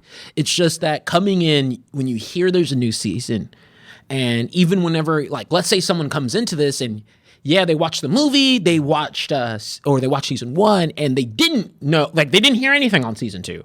And they're like, cool, there's a second season of Demon Slayer. I missed this. They're going to watch that first episode. They're going to watch that second episode. They're going to be like, what the fuck is this? And then so that slowing down was so unnecessary for this momentum that they built up, right? Whereas, and like JJK is a very similar camp to where I really want to make sure that when they announce season 2, they don't do this repetitious bullshit because where they're going in the anime is very similar. Like, oh, I love where they're gonna go, right? So to me, it's like, hey, if you're firing, you're carrying all this momentum, you especially for a season. And here's my other biggest critique. For a season-to-season anime, not a continuous anime, I give a lot less credence to wasting time in adaptations. So it sounds like these first couple episodes, the pacing is just off. It's not Off. Or It's it's just- drag, it's or just- kind of dragging out. It's kind of like if you watched. This is going to be unfair. If you watched Lord of the Rings back to back to back, every did. one of the Lord of the Rings movies ends with a battle or some sort of drama. Right. And then the next movie, they're back to walking. That's kind of what this is. So it's kind of like, but so with that being said, specifically, even though I read the manga, it's like, well, why are you starting out this slow? You have so much material to go off of. Why are we starting out this slow? No, it just because I don't like they're being set up is perfectly fine. That is not the issue in terms of their being set up. You need time for setup, but you can't go from an arc that's a repeat into setup. Right. That doesn't Okay. make sense. Okay. Whereas if you start season 2 off and you're like, hey, there's some setup. That's fine because it's like, cool, season 2 is leading into, then I got 24 more episodes of Okay. craziness. I get what you're saying. Like- So it's basically saying you have season 1, you have the movie, bring in season 2. There's no reason to do the Mugen Train arc. No. Right. Yeah. Okay. I get it. None. Now I understand what you're saying. There's Okay. no reason It's to. unnecessary at that point. Yeah, and so now that you're starting off with the Mugen Train, a lot of people who were like me, like look forward to, it's like, great. I'm starting off halfway through season 2. Fine. Like, that's whatever. But now I gotta wait, and I know that they only have so many episodes to do what they need to do. There's a lot of differences in terms of its deliverables. It's like using Dragon Ball Super as an example. They had new shit, then repeated the fucking movie. Yeah. Right? Like, they had new shit. No, they repeated 2 movies. My bad. They repeated 2 movies as their first 2 arcs. Oh my God. I'm reliving that nightmare again. So for the first 40 episodes of Dragon Ball Super, I said, I'm not watching this shit again. I've watched the 2 movies. And guess what? They did add new shit. But it was Toei adding new shit, which is basically just... It'd be a shot of JJ, and then a shot of me, and then a shot of JJ, and then a shot of me, and then a shot of JJ, and then a shot of me, and then let's keep on talking about some new shit. That is exactly what Toei does when they're extending out shit. Effects done by Marco. Did you notice I was off? Yeah. You ain't got that much coordination. No, whatever. But yeah, I think that we pretty much covered Demon Slayer. We'll come back to it when the arc is over. Now we're going to talk about. Oh wait, no time out. I felt like I dominated that conversation a lot, but just wanted to close out with y'all's just opinions on because you came in just saw the Mugen Train. Mm-hmm. Just want to close out with overall opinions on that, particularly disregarding the season 2 dilemma. Disregarding the season 2 dilemma, I am having a lot of fun with this. I mean, I don't know how long it's going to go because it's hard to keep track of anime episodes. Some are 13, some are 23. Yeah. But yeah, I'm in. I thought it's so fast paced for the train that I was like, I wonder is there only going to be 18 episodes, 16 episodes this because it ends at 9. Like the Mugen Train. They don't do that. 16. No, it's 20. It's 12 or 20, 12, 13, or 24 and 25. Those are usually the only one season option. So it's most likely 24 to 25. Oh, we're gonna get 3 arcs. No, it's only good. No, they would have said what the next arc is if they were gonna go into it. I know they would have. They would have hyped it up. Well, in that case, they're going to take their time with this one, which explains the pacing. And I'm in for it. I'll see what happens. At the very least, this is very pretty. Like I could put it on in the background as a screensaver while I'm writing. Yeah, nice. JJ, me, no, yeah, I'm like, yeah, I'm still frozen on Haruhi. Yeah, I'm in for this ride. Like, it looks very pretty. It looks like the entertainment district is going to be fun. I haven't seen anyone really do anything, right? Like, I haven't seen Sound Hashira do his shit.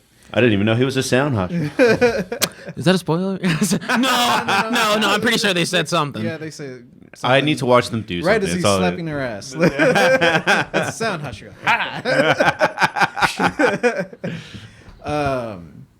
But yeah, if you're new coming into this and I would say just watch the Mugen Train movie. If you still want a little more Rengoku afterwards, watch that first episode of the Mugen Train arc and then just jump into Entertainment District. One thing I will give them credit on is that Entertainment District does start off with an hour-long episode, and I do appreciate that they were like, look, we understand a little bit. You get 2. Yeah. Here's some more bread. All right. And then, Jordan, correct me if I'm wrong, did you just watch the show, or did you watch the movie and the show? I watched the movie and the show. Sorry. Show and the movie. Yeah. I'm going chronological order. No, he watched season 1 and then the movie. He hasn't watched season 2. Wait, so I watched season 1, season 2. I watched a few episodes of the Mugen Train. Okay, got you. That's what I was meaning. Stop. Yeah. So how about you for Mugen Train, just to close out? The reason why I stopped because I was like, why am I watching this? It just felt repetitive at that particular point because, and again, I agree with the hype because it already set a standard to, okay, this is what I'm expecting for season 2. Initially, I thought the Mugen Train arc was actually season 2. And then my friend was like, no, it's just the movie, just more context. And I was just like, why am I watching this shit at this point? So I just stopped watching it. But I get it in regards to setting the standard and so forth. So if it has a slow pace, that's the reason why I'm just like, I'd rather binge watch it rather than actually just getting a few episodes per week or just maybe 3 or 4 episodes this week and maybe 2 episodes this week. I'd rather just binge watch the entire thing because at that particular point, I know it's going to end on a climactic point. Do you, And then in terms of your opinion on the movie, withstanding from the show, like, did you like? I love the movie. Okay, got you. Like I said in the pre-show before, I have a sympathy for the demons. I know that they're trying to aim it that way, and they actually got me. They kind of got me at that particular point. So I enjoy watching the movie. It was something that I loved the most. But after that, I was just like, okay, you got me excited. I'm about to bust this nut, and now you just let me down. So I'm just like, okay, I'm done with this. until he gets Yeah. I'm just done at this point. But yeah, I completely loved the movie. Loved it. I think that's the first anime that I actually watched in theaters. Really? Yeah. I'm sorry, I was in Pokemon. That's actually the first one I watched. I didn't know what I wasn't big I- into Pokemon after high school. I didn't go to any of my parents were not about to take me to a theater for Pokemon. They said, we bought you the games. That's close enough. I think True of Might was the first one I saw in theaters.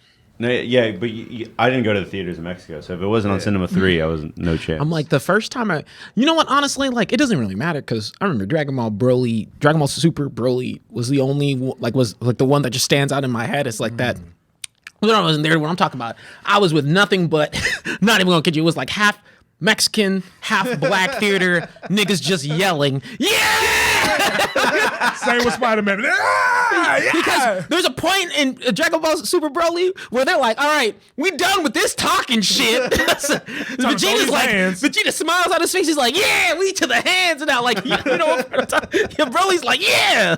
So, yeah, we got into it. But, guys, what I'm super excited to talk about, what I know that hopefully you fresh into JoJo individuals, not fresh, but like, I'm fresh. like You fresh right, enough, right? Yeah. Fresh enough into I'm fresh out the boat. JoJo's. We're here to talk about part 6. Now, I'm going to set up the stage in terms of context, and JJ, please correct me if I'm wrong on any of this. But part 6, this is part 6 of JoJo's Bizarre Adventures. There are 5 previous parts to this story, and each one can be encapsulated in its own self-contained journey, with the exception, I'd argue, of 1 and 2, because those really go hand in hand, and there's a lot of stage setting. But it's one of those series where you can go into one without watching a prior one and gain a lot of context if you watch the previous ones. I will say that 5 and 6. Oh, okay, no, see, 5's the most removed from that sort of thought. I feel like you could just kind of go into that one. Yeah. 6 is one that's a little bit more. I'm like, trust me, if you go back and watch, you'll be like, oh, so this is what they mean. Yeah, so stuff like that. But let me clarify a couple of things so you guys know. Okay. Number 1, because now that you know them, stands are not a thing until part 3. Stands are not a thing until part 3. And up until that point, they had a completely different fighting system. You know, it's actually Yes. What was it? Ham. Ham. Yeah. I'm one. Hamon, which is Spanish for ham. Yeah. I don't want to, because hopefully this, I don't know y'all's opinions yet, but hopefully this has made you want to go back and watch some of the other It ones. does. So I don't want to spoil too much, but there is a completely different fighting system. So if you like stands, you will have to wait a little bit, but it's not too long until they get into it. it's like 12, yeah. Because 12 it's episodes. 1 and 2. Yeah, 1 and 2 are season 1. Yeah. So it's only like 12, 24 episodes. It's short enough to where by the time till you get to the yeah. chunky boy 48. season, yes. I saw that and I was just like, oh shit, I got work to do. Season 3 is a lot.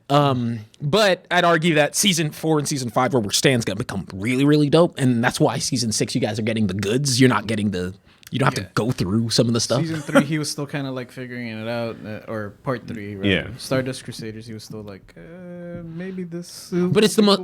But I'd argue that's the most iconic one. Yeah. Right. And so like, it's really cool because you get to hang out with different protagonists throughout the entire throughout each season, and you definitely resonate with some I would still say part 2's protagonist, who's also in part 3. Is all like he's best joke. He's still the best. He's the best one. But each one has their own unique flavors. And so, leading into part 6, that's why it's here now. Okay. The other part about this that's a little bit different, and it's something that I'm like, hey, I can have patience. Semicolon. However, if you're going to just say, hey, we'll give you 12 episodes for you to watch of JoJo's. JoJo's is, you blink and them 12 episodes are over because like it's great. You can just sit down and just watch the shit. So Netflix has the deal to where they drop the first 12 episodes. These actually start airing in Japan starting next year, and so we most likely won't get the next continuation until probably sometime into next year. But hopefully, I don't know what their agreement is and what their deal is. They'll do another 12 drop, then wait 12 weeks and do another 12 drop. I read somewhere leading up to the premiere that they had like a monthly deal. So I think we might get another drop next month. I don't know when next month. Some Sony shit going on. Yeah, because I mean, this was still like probably like October when I saw this, but someone noticed that it said monthly and that like set off alarm bells. They're like, wait, no. Right, yeah. We've seen Netflix shows drop weekly, like a normal TV show. What's this monthly bullshit you're on? Are you literally gonna give us one episode a month? I'll tell you right now. I'll sniff all the JoJo cocaine I can have. And the only reason I'm gonna kick this off, I'm not gonna kick off with my opinions. I'm actually gonna lead Jordan. You're gonna kick us off with opinions. Yeah. But in terms of my biggest credence and it's why everyone in JoJo's tries to convert people to JoJo shit, is because it does three things the best. Number one, niggas get their ass beat. Jesus. Niggas get their ass beat. Number two, I will earnestly say when you're watching JoJo's, it is one of those things where it's like, man, it's like eating popcorn almost. It's like, like I'm just going to keep on indulging in myself, right? And I think some other parts thus far, like there's some better examples of that. Yeah. Because this one has a lot of pieces. It's like kind of mystery-esque. But man, when you're on a JoJo binge and you got like a couple great back-to-back episodes. Yeah, I remember when Yoshikage Kira was ramping up. I was like, oh, I'm into this. That's part 4. So part 4 is like the most mystery-esque of them all. Okay. It's really cool. Okay. And then last but not least, man, I've never seen a mangaka, and he changes it up from like part 1 doesn't do this. Part 2 onwards, he is unapologetically flamboyant. No, they are flamboyant. They are stylish. Part 5, none of them, like all of them cast have leather and like chest, and he don't give a damn. So, because he partners with, like, he genuinely has partnered with Gucci and Versace, like for like, no, dude. Wait, because real quickly, the kid's name in 6 Imperio, and I was like, Armani? I was like, what? I was like, okay. No, it is Imperio Armani. I was like, wow, that's an interesting name to give a kid. I was like, this must be a natural name in like Mediterranean, Greek, all that island shit. Yeah, I was like, but they're in Florida. Like dun dun dun. Like, sounds like a Miami name. Right. That's just, but they're in Florida. Right. So yep. So that's the bizarre part of the all right. So I am going to take a step back here because I've read all the parts of JoJo and watched all the parts of JoJo. Is the manga done for this one too? Oh no, I mean, part 6 is done, but he's still writing new JoJo. Yeah, okay. He just finished part 8. Yeah. Damn. If there's something that I can say, part 7 is what is universally considered like a fan favorite. So it's totally different. But to start off, Jordan, as someone and Marcos, y'all can have a back and forth for a while. As people who haven't seen JoJo's before or like haven't consumed it consistently, what are you guys thinking? So I know you'd mentioned some in the pre-show, but go ahead. Right. Never watching JoJo before. I know when JJ stayed with me for a little bit, he used to watch JoJo quite a bit. The dialogue in season 1 versus 6, I guess at a different time period, I get it, but it just kind of shocked me, took me off guard because I was like, how dare you peasants and all this other stuff. You went from Shakespeare to hood shit. Right. You went from Shakespeare to Baps. That's what you did, you know? I'm like, but I didn't take that into account because it goes right like, different period times, Yeah. right? So, it's so like- the whole thing is like he does like so you'll see the dialogue change through the Right, parts right. because Right. it's time to but, Right. But it yeah just took- it grows up with you because, as like I you're said, reading I it. didn't watch anything in between. I just watched a little bit of season 1, then jumped into 6. And like I said, the language is like you peasants, and then go from oh you were flicking the bean, huh? And like I was like, damn, like that called me out, and I'm. This is how it sucked me in when she was like, oh my god, the guard caught me. Oh my god, and what did he caught? It starts with an M, and she was like, masturbation. I was like, son of a bitch, I'm in. You know, at this particular point, but it's just that dialogue between those women. I don't know what it is about ratchet talk. I just love hearing that from time to time. I don't know why. But then later on into the season, well, that same episode, which is like the best episode to me, the lady was talking about you need money you don't want to come in empty pocket because they'll jump you, et cetera, et cetera. And she's like, I bet you hide it in your boobs. You know, you got big boobs. And she's like, fuck. And then she's like, I have 520s on this side. I have 2. I'm like, who the fuck and it's does that? legit like cuts Right. It was stitches. And I was like, what the fuck is going on here? So that actually just set the tone for me going forward. I think that later on in the seasons, the one episode I did not like was 6. And that was explaining the young lady who has the ability to The water person. the stickers. Oh, She has the ability to yeah. multiply. is that season Kiss- 6 No, I mean is that episode 6. damn that was deep I was like, Right. I didn't like that episode just because I know it was explaining her I think powers. 9's my favorite. I'm gonna say what? Episode 9 was Okay, probably my fair, yeah. fair. So episode 6, like I said, was episode 6. I didn't really like that episode because they spent that whole entire episode explaining her powers and like that relationship with the Suicide Man, which I didn't really understand. Like, why was he introduced? Oh, dude, I kept laughing at that part. I kept laughing at it. It's like the whole thing about the woman falling out the window and she got shot. It's like, oh, I just have bad luck. I'm like, dude, what the fuck is wrong with you at this point? But just watching that, I didn't understand that. But I will say the best episode besides 1 was probably the second one where you got introduced to that crazy bitch that can shrink people. And she had a little spirit thing that can kill you and that type of animal. I was just like, this bitch is crazy, but I That's can't put episode 2. that's episode 2, right? Yeah. It's the best one to me, the best one. But overall, specifically in that season, I would love to go back and watch the remaining JoJo's just because of that season alone.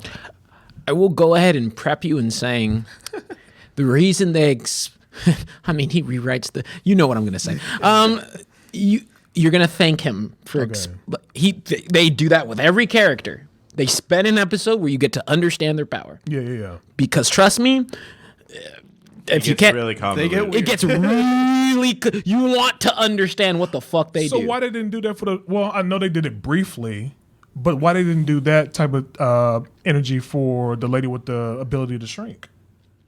Oh, well, like so the reason why usually the mystery element comes from understanding the enemy's powers. Okay. So Okay. think about it in this way. If you spend an episode trying to figure out your own powers and the enemy's powers, that's a lot of time trying to, and they can't dedicate a bunch. So usually what they do is they'll spend an episode where they lay out the land of somebody else's powers while you're mystery solving for the other person's powers. That's fair. So with the Suicide guy who's like, the fuck's going on? Right. I think that one, like in terms of a power set. Oh, by the way, spoilers if you can't tell.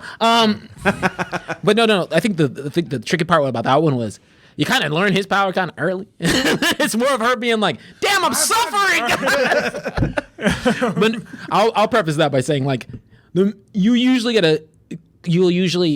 a good job of they'll spend the episode doing it. Yeah. Sorry, I'm just laughing at the bad guy's power. Spoiler is that he can basically burn CDs.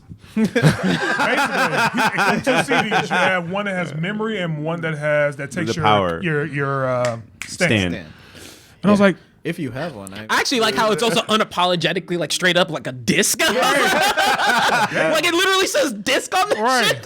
It literally looks Generic like the old Walmart burnt CDs. They're like, oh man, that's my good shit, baby. Ah! the dubbed voice actor to like tease that he was a White Snake like just posted a picture of himself holding a seed.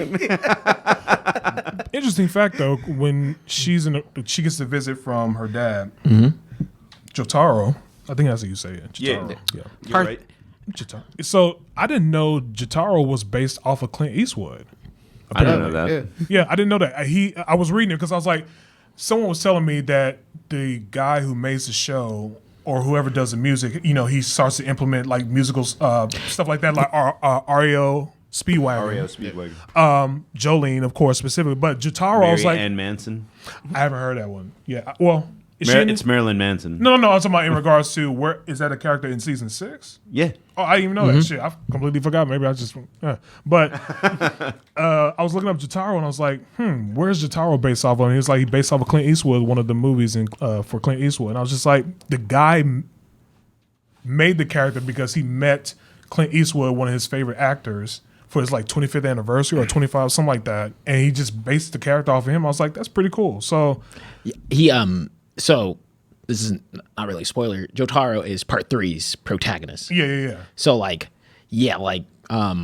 that's definitely when you spend a lot of time with him in that you're like, yeah. You're like, I tell where this is from. Yeah. But it's He also points.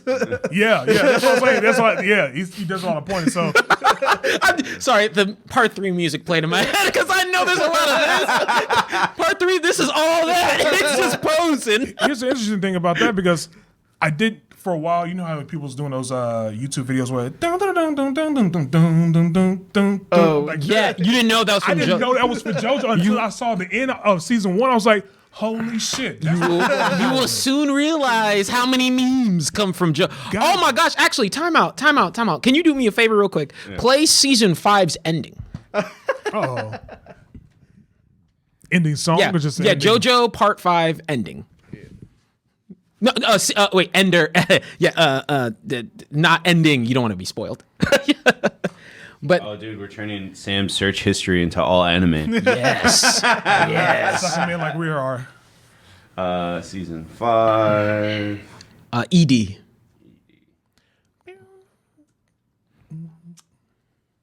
Don't say season 5. Part 5. Oh, you don't say JJ season. got it. Yeah.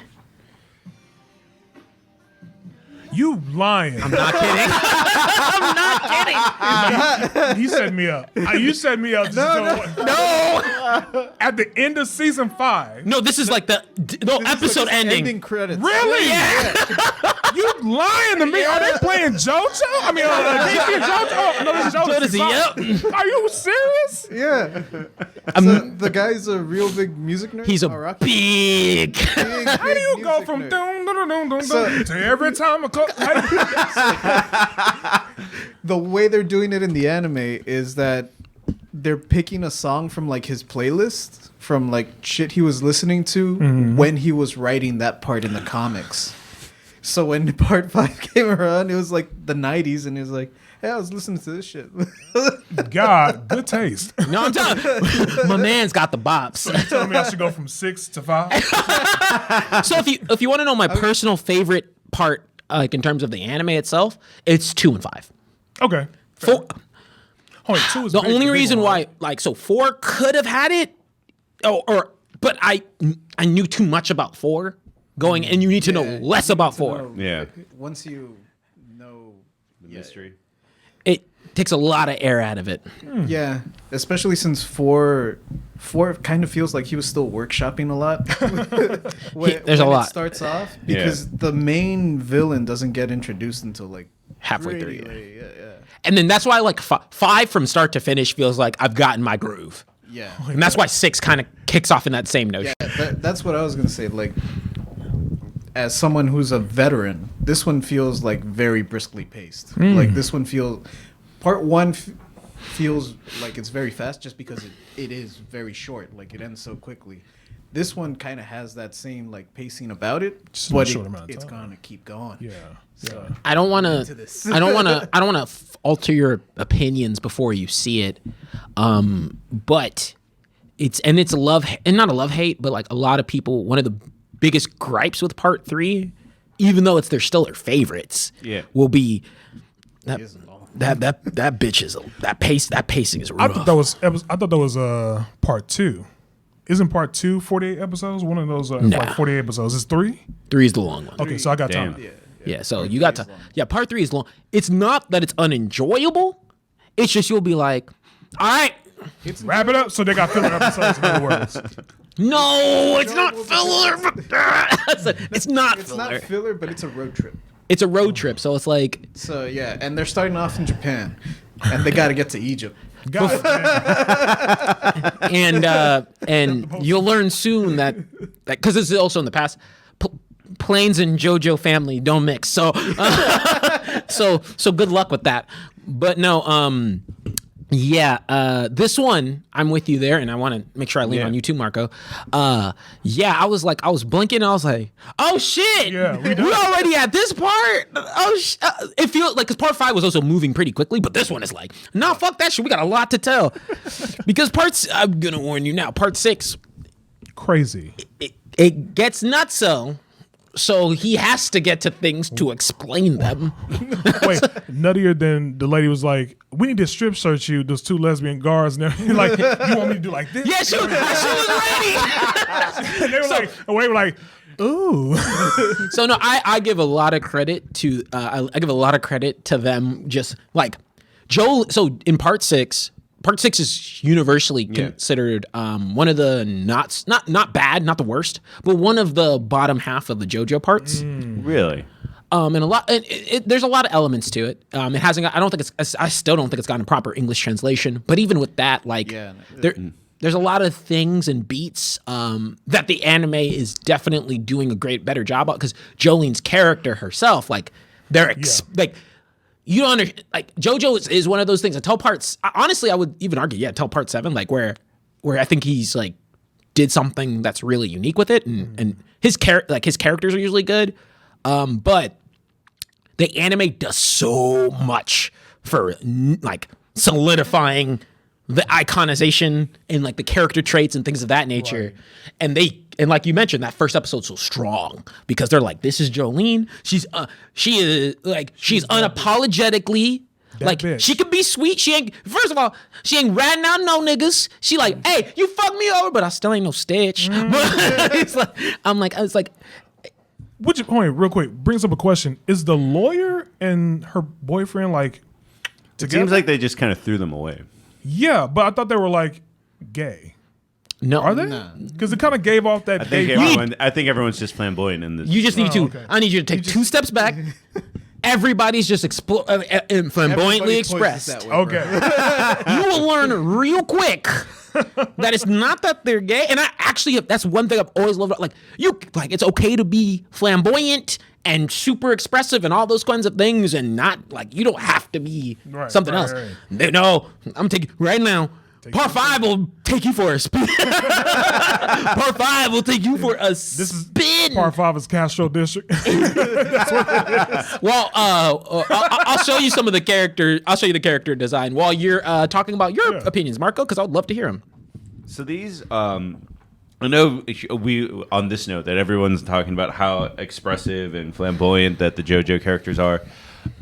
I like the designs of these most. Yeah. These were the most like almost down to earth. I mean, you can't dress like that in a prison. It's the main but of part 5. yeah, these were Not these were kidding. the best, most realistic designs. Even the allies they make along the way, like the water people, they were super awesome. Well, water person. But the other inmates that were there, Yeah, and the guard. and even the bad guy that's a priest. I was like, dude, everyone here is like, I love these designs. Like, I want to play a video game with these characters. you can. They have a lot of JoJo's games in questionable consistency and quality. The Capcom fighter is good. Can I be Jolie? I would love to be. No, there's one that you can. There's one, Eyes of Heaven, I think, is the one. but also that spoils things for a lot of. You cannot play any of the games until you watch the parts. Well, I gotta wait till January, according to the internet. But yeah. The pacing is really fun. I kind of like the one-off adventures. It felt like I was like pulling on a rope, and I didn't know it would get to the end that fast. Yeah. Like I was because I watched all the episodes but one on Friday night. Like that's how fast I went through it. No, it's so easy. JoJo's is so easy to watch. I don't binge watch a lot of stuff. JoJo is the one thing where it's like, all right, we're doing this. I'm ordering like 3 thin and crispy pizzas, and this is my day. I'll tell you. Awake feeling so. No, no, I remember. I remember like because when I first started my becoming a JoJo's fan, which is like a christening because once you've watched all parts of JoJo, you understand the internet. Pretty much. He's not wrong. You'll be like, I understand. But no, one of the biggest things with it was that I remember the first time I watched it, part 1 excluding, like part 2, I was like, cool. I'm going to take this week to watch it. It took 2 days. I was just like, because I was watching and I was like, all right, cool, next one. That was quick. Next one. I'm like, damn, man, they just pocket these. And then when it gets to Stan stuff and you'll notice it in part 4, 5, and 6, more so than 3, because 3 is very much like enemy of the week type of situation. Yeah. When it becomes like, hey, there's a new situation, you're with it for a couple episodes. Yes, it does add to the plot, but you're also really just puzzle solving for a few episodes. Okay. Because of that structure, it's like resetting and refreshing, right? And like you're like, cool, we reset to 0, let's keep it doing. Yeah, like, and I'm like, it's not refresh to 0 because actually that's my flaw with part 3, but like it refreshes to like 50%. Like, okay, characters are fine, but new situation, right? Yeah. So I know this might be a little unfair to say because I am not as initiated as you or JJ. But like in Dragon Ball and My Hero, it's like puzzle solving is puzzle solving is like, oh, I just need to attack from the left side or sweep the leg. Like it's just like that's how basic it is. But JoJo is like really. You're right. No, this is don't apologize. You're right. It is what like This is the thinking man show. it's This is the 4D I got that chess from season meme. 1. It's pretty much a thinking man show because season 1 was just like that. I'm like, wait a minute, what is he talking about again? He's like the Baron guy with the hat where he meets in episode 4. He comes out of nowhere and he's like, I hit you in the esophagus and it's your muscle is gonna explode or some shit. And then all of a sudden his fucking arm heal up. I'm like, what type of fucking mechanics are these? Like, I'm just like, I had to rewind it back 2 times just to understand, okay, what is this guy saying here specifically? So yeah, I got that from season 1. you once your JoJo brain is activated, you'll understand. Okay. You'll see the webs. You'll like, the intricacies. Well, speaking of the webs, like the way they had to fight. Well, no, the weather guy was on their side. The zero gravity guy. I was like, dude, that was a series of like, I got you. No, actually, you fell into my trap. Well, you fell into my trap. Like, yeah, no. So I'm telling you right now, you're gonna say like part 5. Part 5's really bad with it too. You'll be like, Rocky is playing 4D chess. And you're playing checkers, like you're just wait. You just trust me. The less you try and act like you understand, you're gonna feel less got. Because I'll tell you right now, there's so many times where you probably might guess the stand power, but because of the unique, so that's the real benefit of JoJo's. It's all about, and that's why part 4, part 5, part 6 really kick it up a notch because it's all about that exchange, and part 2 does it too. All the parts do it, but it just continues to ramp up. Where like, yeah, it's like okay, cool. Like we have this power set. It's yes, there's punching and whatnot, but it's not how you solve the thing. It's really how you close out the thing, right? Yeah. And it's like I think that's why 9's my favorite because that stand is the jackpot one where it doesn't fight. The stand is just like, no, you made a bet, you can't welch. And That's literally the stand power. Isn't that kind of like similar to 2? The guy with the blind guy that has the ability to actually use his stand to use aerodynamics and so forth. There was no punches there. More so, he just used the gun at that particular point. yeah. Yes. Okay. Yeah, so that's what I'm saying. Like, cause it's literally more like, hey, I can do this, and it's this, and if I'm gonna make I'm gonna make some power system comparisons. It's what makes Hunter x Hunter so interesting. Yeah. When you have, so with Dragon Ball Z or even Naruto, right? In these, like, this, like, cool. It's just my answer to my questions are punching harder. My answers to my questions are charging up my attack harder, right? In Naruto, I'm not gonna act like there is. It is literally like, what new jutsu or what new thing can I do to try and add into this fight, right? Or what cool, which is fine. Like that, there's nothing wrong with that form of enjoyment. With JoJo's, it's a different form because, and it's why Hunter x Hunter's Nen system is the best power system. Fight me. Is because it's like, hey, I have this for part 6, right? I have this chick, my thing can turn into strings.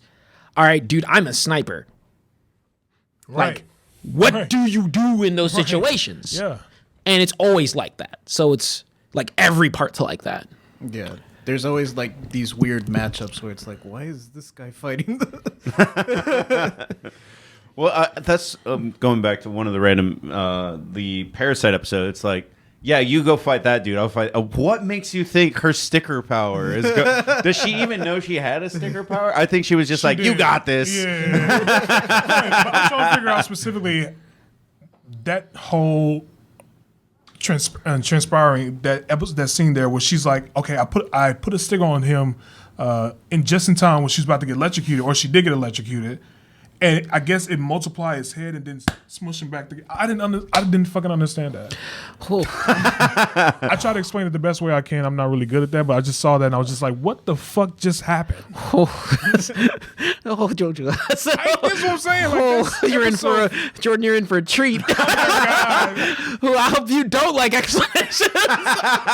You're gonna have to puzzle solve your way out of that one. Yeah, I'm still not 100% sure how part 5's works. Yeah. And there's some powers in there that I'm like, okay, come on. But Golden Wind Requiem makes no sense to me, but I like it. but to make it, but I'll make it a little easier for that one in particular. Okay. What happens, and that's why I'm like, he does a good job in visually representing it in this one. And that's why trust me, like if you didn't have that episode, you'd be madder on what happened. Like, because you'll see in later parts, because they don't re-explain power. So you gonna move on, like your expectation, and he'll add in new shit and be like, yeah, that was there. Like I told you that. But no, like, so with the sticker part, it combines back together, does damage, and then restores. So, like, it doesn't like, so they'll be hurt, and then it's like, then it goes back into the original item, like into one, right? So if you notice with this shoe, like she was like, oh, like the two shoes, they ripped up, and then it replaced itself just back to the normal shoe. And so in that interaction, he didn't die because it was like, and then replaced back into normal. So it damaged him when he split up. And then we got back. No, it damaged him when he got back because it's like when they It damages you when it's like colliding. You got knocked out. Yeah. Oh, I get it. If you rewatch that episode, like you'll notice it because it happens with her finger, where she's like, "I have 6 fingers." He's like, "Fuck!" Like because it hurts, and she's bleeding, but it's all normal. Yeah. Okay. Got it. So Okay. I was like, he does visually show it. yeah, that's why I got. But I was like, but how did it kill him? Did it hurt him? I didn't understand. It just that hurt. part. Okay. Like a bitch.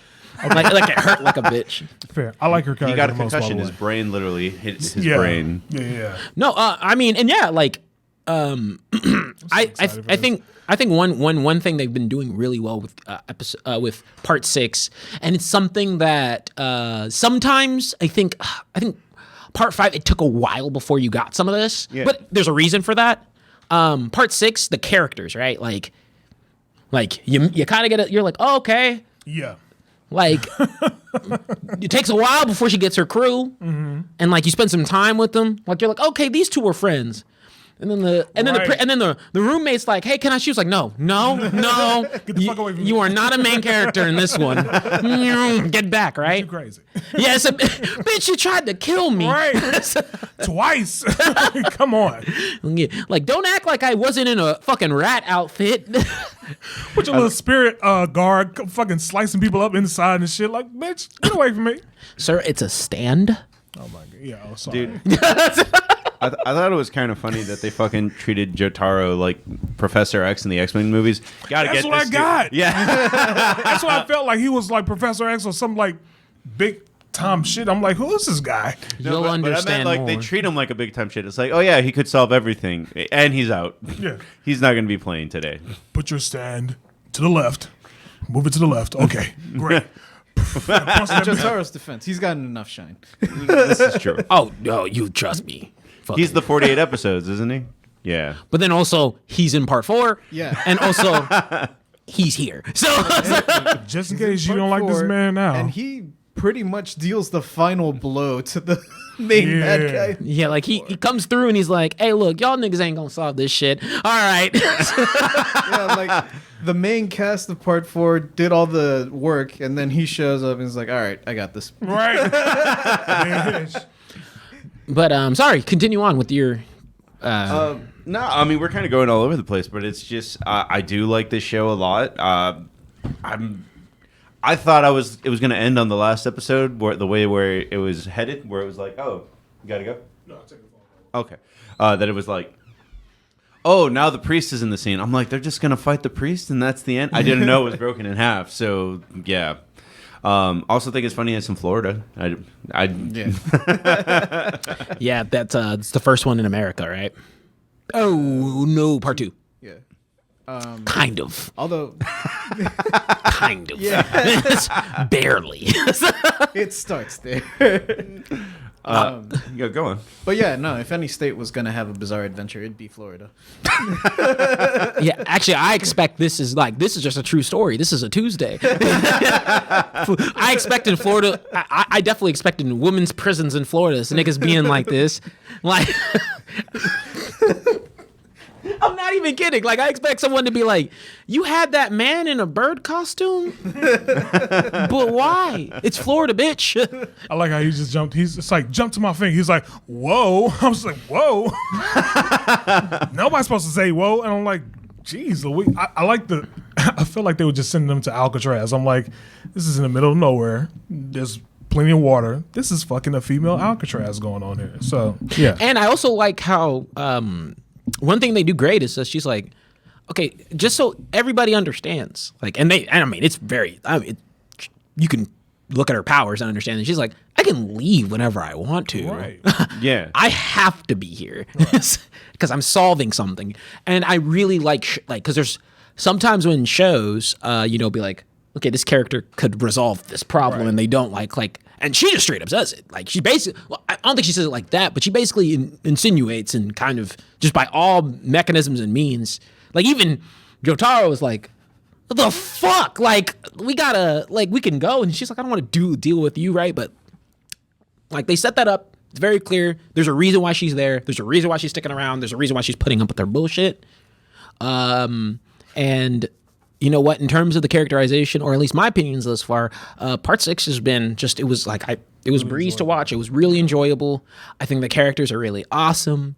I think Jolene is doing a great job as defining herself in the JoJo's cast. Yes. Every JoJo feels different. And coming from 5, where he's not really he's the main character, but he's the most He's best boy. yeah, but like there are better surrounding cast to him because he's just the one who's the most like, I've got this on lock pretty much, and also I can kill any one of you in a miserable fashion. You'll understand that when you watch part 5. To go into part 6 where like I missed the expressiveness of a JoJo's character, and I think that 4 and 5, like, I do like Josuke. He's also one where like a lot of the surrounding casts are also so expressive, but Jotaro, Joseph, best JoJo's, and Jolene, like, it's back to the expressiveness, and you also get that with, just so you know, you get that with part 7's like character. You get that with part 8's is a little weird, but that's a weird situation. But yeah, That item that they have, the poker. the poker, right? It kind of came off as, you know how in the first episode of Flash, where that lightning came about and that's how it activated their powers. Is that what this is here? Because it did it to the girl with the finger, Yes. with the sticker, and it did it to her as well too with the string. So, you will understand more oh shit. after part 4 and 5. Okay. That will answer your question, but yes. Yeah. I was like, let me stop the spoilers. No, I'm kidding. JJ, I wasn't thinking you were going to. Zoom in on me. All right. And I know we're almost closing out, but yeah.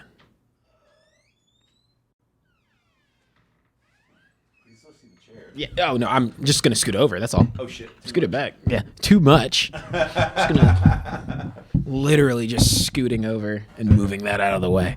I'm all by myself. That's the first time that side's been all by itself ever. Yeah, it's true. Sam, even when it's a 3-man crew, Sam will toss us over here. Well, I think the seating situation's just better over here. I hate Sam that. kind of probably has like wide, like Yeah. throws. Like JJ, you are the only person who's perfectly Sized. fit because your full body's in frame. Like everything just works better. I'm over there. It's like, You got to pull the sticker. so like one thing that but actually coming from something like this and knowing you like the designs, has this sparked up your interest in watching JoJo's a little more, or kind of like where'd it leave you? I'm gonna backtrack and watch the other ones, but man, it's mostly that. So I didn't expect this of all things. JoJo is writing women better than most other forms of media. Yes. Let me tell you right now, 100%. Like because when I see JoJo before in memes, it's like "Be gone, thought," like, and he just pushes someone out of the way or something like that, and then but they put some little heart and feelings into these people, like even the bad guys, like the one that has Marilyn Manson or the jackpot like type person. I'm like, everyone here has legitimate motivation and legitimate like characterization. Like even the girl that's like, oh yeah, I just want a cutesy pet. I'm gonna make it out of a human, but I want a cutesy pet. I'm glad you got heartwarming characterization out of that. Not heartwarming, I got but- crazy bitch. That's what energy I got from that, and I don't ever say that word. So trust me. I didn't say heartwarming. I just meant that like she has her own thing and Motivations, her own, yeah. motivations, and she's getting there. And I was like, oh, she's a bad guy, but you kind of want a bad guy that it's like you at least baseline understand their motivations. Yeah, no, you will. Like hers actually makes more sense than the priest. It's like I wanted to fuck Dio. You will understand more. I'll tell you right now, 12 episodes into any part, you will see. JoJo, they are masters of cramming. Yeah. You will understand all that motivation. I'll tell you right now, for part 6, you'll understand all that motivation. A little bit more about him in the last 5 episodes. So you better wait. You better wait. But no, I love that point, because one thing I've always said is that when I know he's gonna bitch at me. 1 second. All right, Dude, cool. we'll just fucking tack them on for the show next week. I mean on Tuesday. I don't know why we don't have That's so smart. No, I was like, Wait, it's the window. That's why. oh yeah, right. But it's fine. No, I said one thing with the parts of JoJo's, or at least I will always give anime and manga. And it's sad to say, I always give bonus points when you write women to be competent and well-adjusted and also very capable. JoJo's is very dude dominant for the main character. Like she's the first main girl cast, but it's not like the women. Like there's women enemies. Part 3, they punch the shit out of bitches. So I'm like, it's gender equality best since back then. But also. I'm being weird because I can still see it on that one, but I can't see it on the screen, so it doesn't matter. But no, stop it. You had it right. Stop. There we go. Fine. Now It's we a don't little have to too- look at anything. And now it's a little too zoomed in. But no, like one of the dude, back it up. It's too zoomed in. Perfect. Okay, that's good. No, but one of the things with that, right, is I think, and this is one thing that I give JJK the biggest credit on.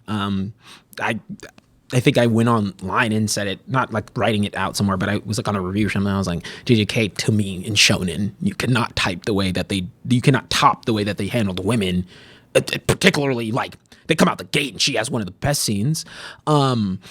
JoJo's does a really good job with that, and then part 6, like there ain't gonna be a lot of like dudes, in terms of their interactions sometimes, at least for this first part. I feel like outside of the priest, most of the dudes are poorly written. Like they're just fodder in the background, and I'm okay with that.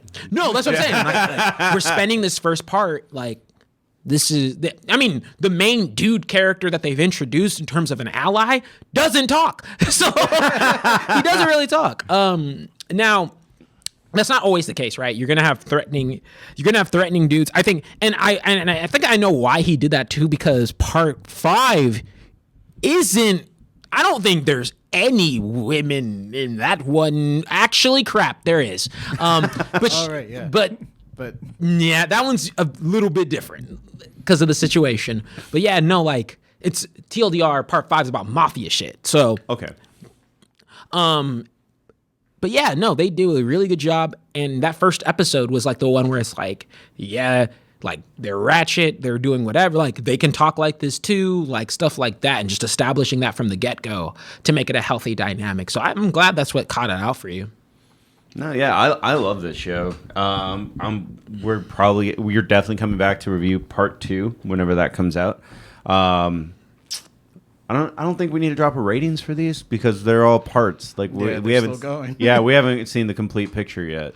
No, I mean, we haven't seen the complete picture, but, you know, knowing from Jordan, who had to bounce, and then you, just in terms of your excitement, you know, that's a great testament to how it's kind of established itself up. Much like, I mean, in comparison to our reviews, right? Like how Demon Slayer was very, the hype kind of was meh, even though we liked it a lot. Yeah. This one is like, like coming in with no hype, no background. You know that the JoJo fans are hype, but they fucking eat up anything JoJo.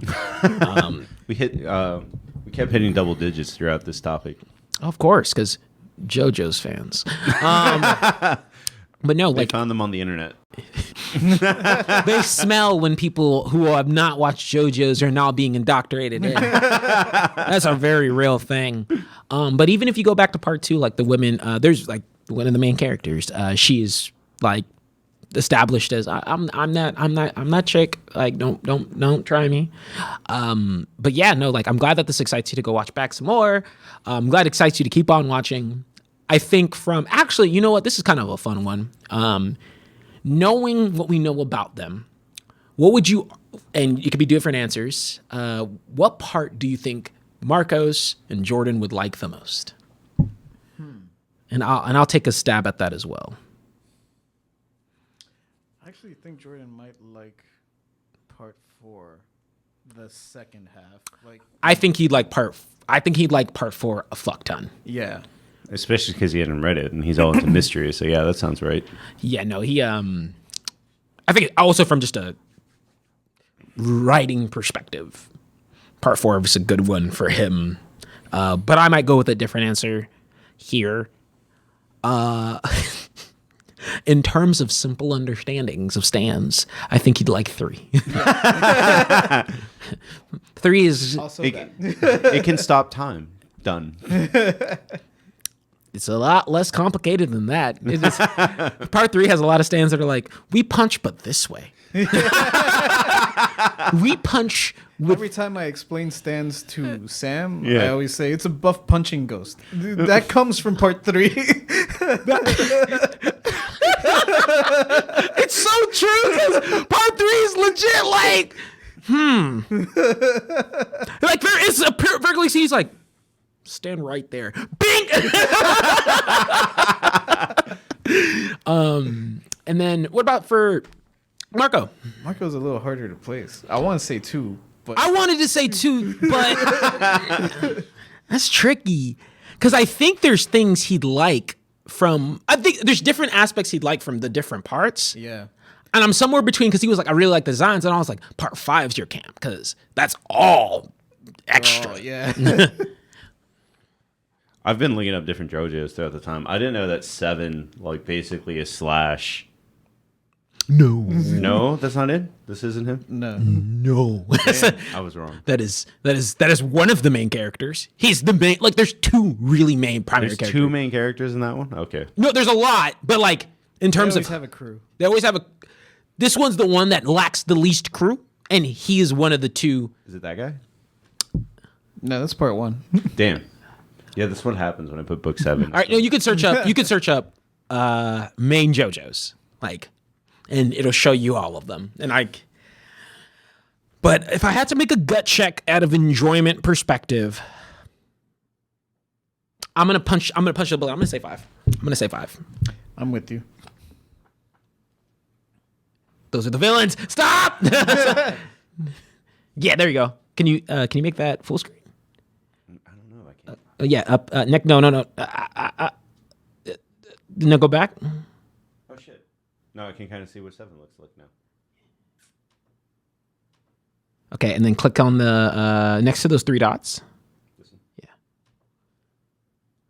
Never mind. That was not what I thought it was. All right, now just click into the image. Why did Google change how they do things? Yeah. Right click it actually. Yeah, there you go. Oh yeah, open link as open image in new tab. image Yeah. in new tab, yeah. And then open And and perfect. Oh, actually perfect. So these are all the main JoJo's characters. Sweet. Okay. So from a design perspective, is there a standout? And then I'll tell you which one is like. So part 5, the guy in the yellow. Like, Yeah. don't worry about it. No, it's weird because they're not. They're. I know kind of who the first 4 are. Yeah, the first 4. But Jolene still has one of the coolest designs, and if you knock off Jolene for obvious reasons, it's the one after Jolene where I'm like, oh, that looks pretty cool. Oh, part 7's, dude. I will. If you wanted to go into manga temperature, there's not a person I wouldn't recommend part 7 to. So that's but I'm not counting that card. But go ahead, JJ. Sorry, I gave part 5 as mine. Are you in the same camper? Yeah, I'm in the same camp. If it's not gonna be 2, it's probably 5. Ah, man, 2 is so good. Really good. Like I want y'all to watch 2 and then come back to me. That's because 2 is where I fell in love with JoJo. Yeah. And I think that's where a lot of people 2 is did. where it got me. Because in terms of characterizations, oh man, there's not a Joseph is so good. He's the perfect balance of everything. AKA every point of cocky and Yeah. I he's see a little bit of Joseph and Jolene. yeah, she oh that you know what? That's probably why cuz she's I was like, "Oh, like she's unapologetically herself." Yeah. And that's Joseph's whole thing. Yeah. He's foul-mouthed. He's in part 3 he comes to Japan. He's like, "Man, I fucking hate Japan." I'll never forgive the Japanese. Because his daughter married a Japanese man. He's just like, their coffee tastes terrible. He's like, that's American coffee. He's like, like he's just like that. So he's just that dude. But yeah, for sure. One thing but so glad that we got to talk about 2 anime. As you can tell, I was having a ball over here. We probably talked like 3 or 4 anime, really, and the video game. I talked about it again. Plenty of content for y'all guys today. Thank you so much for joining us. See us next time whenever we talk about whatever we talk about on anime. But also, if you want to catch us on some sports stuff, we will have another show on Tuesday. But alongside that, as these guys continue on their JoJo's journey, I would love to get some updates from either front. I think that everyone is different. I think every part is easy to watch, with the exception of 3, because that genuinely you do have to be prepped to sit down for a while. It does take a little getting used to, but the characters are dope. But I had fun. I had fun gushing about JoJo, because anytime I can gush about JoJo's, I'm gonna gush. Yeah, I don't think the other episodes are going to go this long, but usually every time we introduce a new show, it's going to be a little bit of like, because it's like, how do you know anime? Like, It's always gonna be, how do I put it? Yeah, it's like, how do you know anime? And then this one is like, because it wasn't like we were just talking about Demon Slayer. We were talking about Demon Slayer, the movie, the first season. Yeah, that was like, And then I had to that's why at the end I was like, wait, we didn't even say if we liked it or not. I was like, we pretty much spent the entirety of the time being like, man, this is some dumb shit. Why'd they make a movie out of a TV? Why'd they make a TV show out of the movie? he's here like good shit weebs. You sound like Sam Key. On the note of Sam, so while he's gone, I'm going to set this as his background. yes. Let him know how we got here. Oh fuck! He didn't even post a TikTok, and it was actually going to be JoJo's. Yes. I don't have a copy of it, so it wasn't quick. No, it's I legit think I probably need to edit this on Tuesday because Sam probably won't know how to. He'll be like, they're just talking about stuff. Just talking about anime. Anime is visual. Yeah, I know what's gonna happen. Nah, He's gonna make you edit it. No. He knows better than that. I'm kidding. I would be more than happy to edit it. Ooh, damn. I know I want to get us out of here because I'm super hungry. But that is my final question for you, JJ. What about for Sam? What part do you reckon? Never mind. Why is that hard? 3. I was like, 3. I want the limit. I want no explanations needed. Punch it. That is all. I was almost gonna say 1 just because it's the shortest one. I was trying to go from like a legitimate, enjoyable perspective. It's really hard, even with my problems, to not like 3. It is dudes being dudes. Like I said, it's a road trip. All right, guys. Well, join us Tuesday at 8 o'clock. It'll be our last show of the week. We'll probably drop the schedule for next week because I think only 3 or 4 of us are going to be left next week. No, Sam comes back for the week after Christmas. Oh, yeah. I think all of us will be back. I'm off that JJ's entire not week. coming. I probably will. It depends. All right, whatever. We'll figure it out. We just got to talk about more anime. I mean, I'm off all that week, too. I'm not off that week. That's the only reason I'm like, I might not feel like driving back, but... I understand. Bro, let me tell you right now, that work from home, once I go see my parents, once I go see my mom, I'm like, but that drive kind of sucks. I'm going to just work from here today. One last compliment for JJ. They like your sweater. Oh, thank you. Yay. And he subscribed as a tier 1. Yay! Game introvert power. Hey, let us know if you want more gaming stuff too. Or talks or things, because he said gaming in his name. And we have 2 fans that have gaming related titles. We're finding our niche. One thing I'm going to be fixing a little bit more of is I actually have been streaming, and it's supposed to broadcast on the Excellence, so that way you guys get some intermittent is that how I'm saying it? Intermittent. Yeah, thank you. Intermittent, whatever. You get some content when we're not live and things of that nature, and whenever we kind of can stream. He said, "I just saw that. Yes, I can see that from here. I can read those 3 letters from here. It's just yes, yes. That's a joke. So. I know your stream is linked, but sometimes, for some reason, the auto-hosting thing is not properly linking together occasionally. So hopefully we'll be able to get that a little bit fixed out. But yeah, I have jam sessions all the time where I'm just gaming and talking. I am a huge gaming nerd and fiend, and so come hang out with me and my mod, and we vibe out, and you can watch it from the Excellence channel if you ever want to check out some more gaming stuff. And then I'll probably, with something I was thinking of in the new year anyway, I'm probably just going to have to bug him, the dude across the way over there, and get some more gaming content on the streams a little bit more. Not just playing games, but talking about them too, because gaming is fun, and we want to dedicate ourselves to whatever people's want.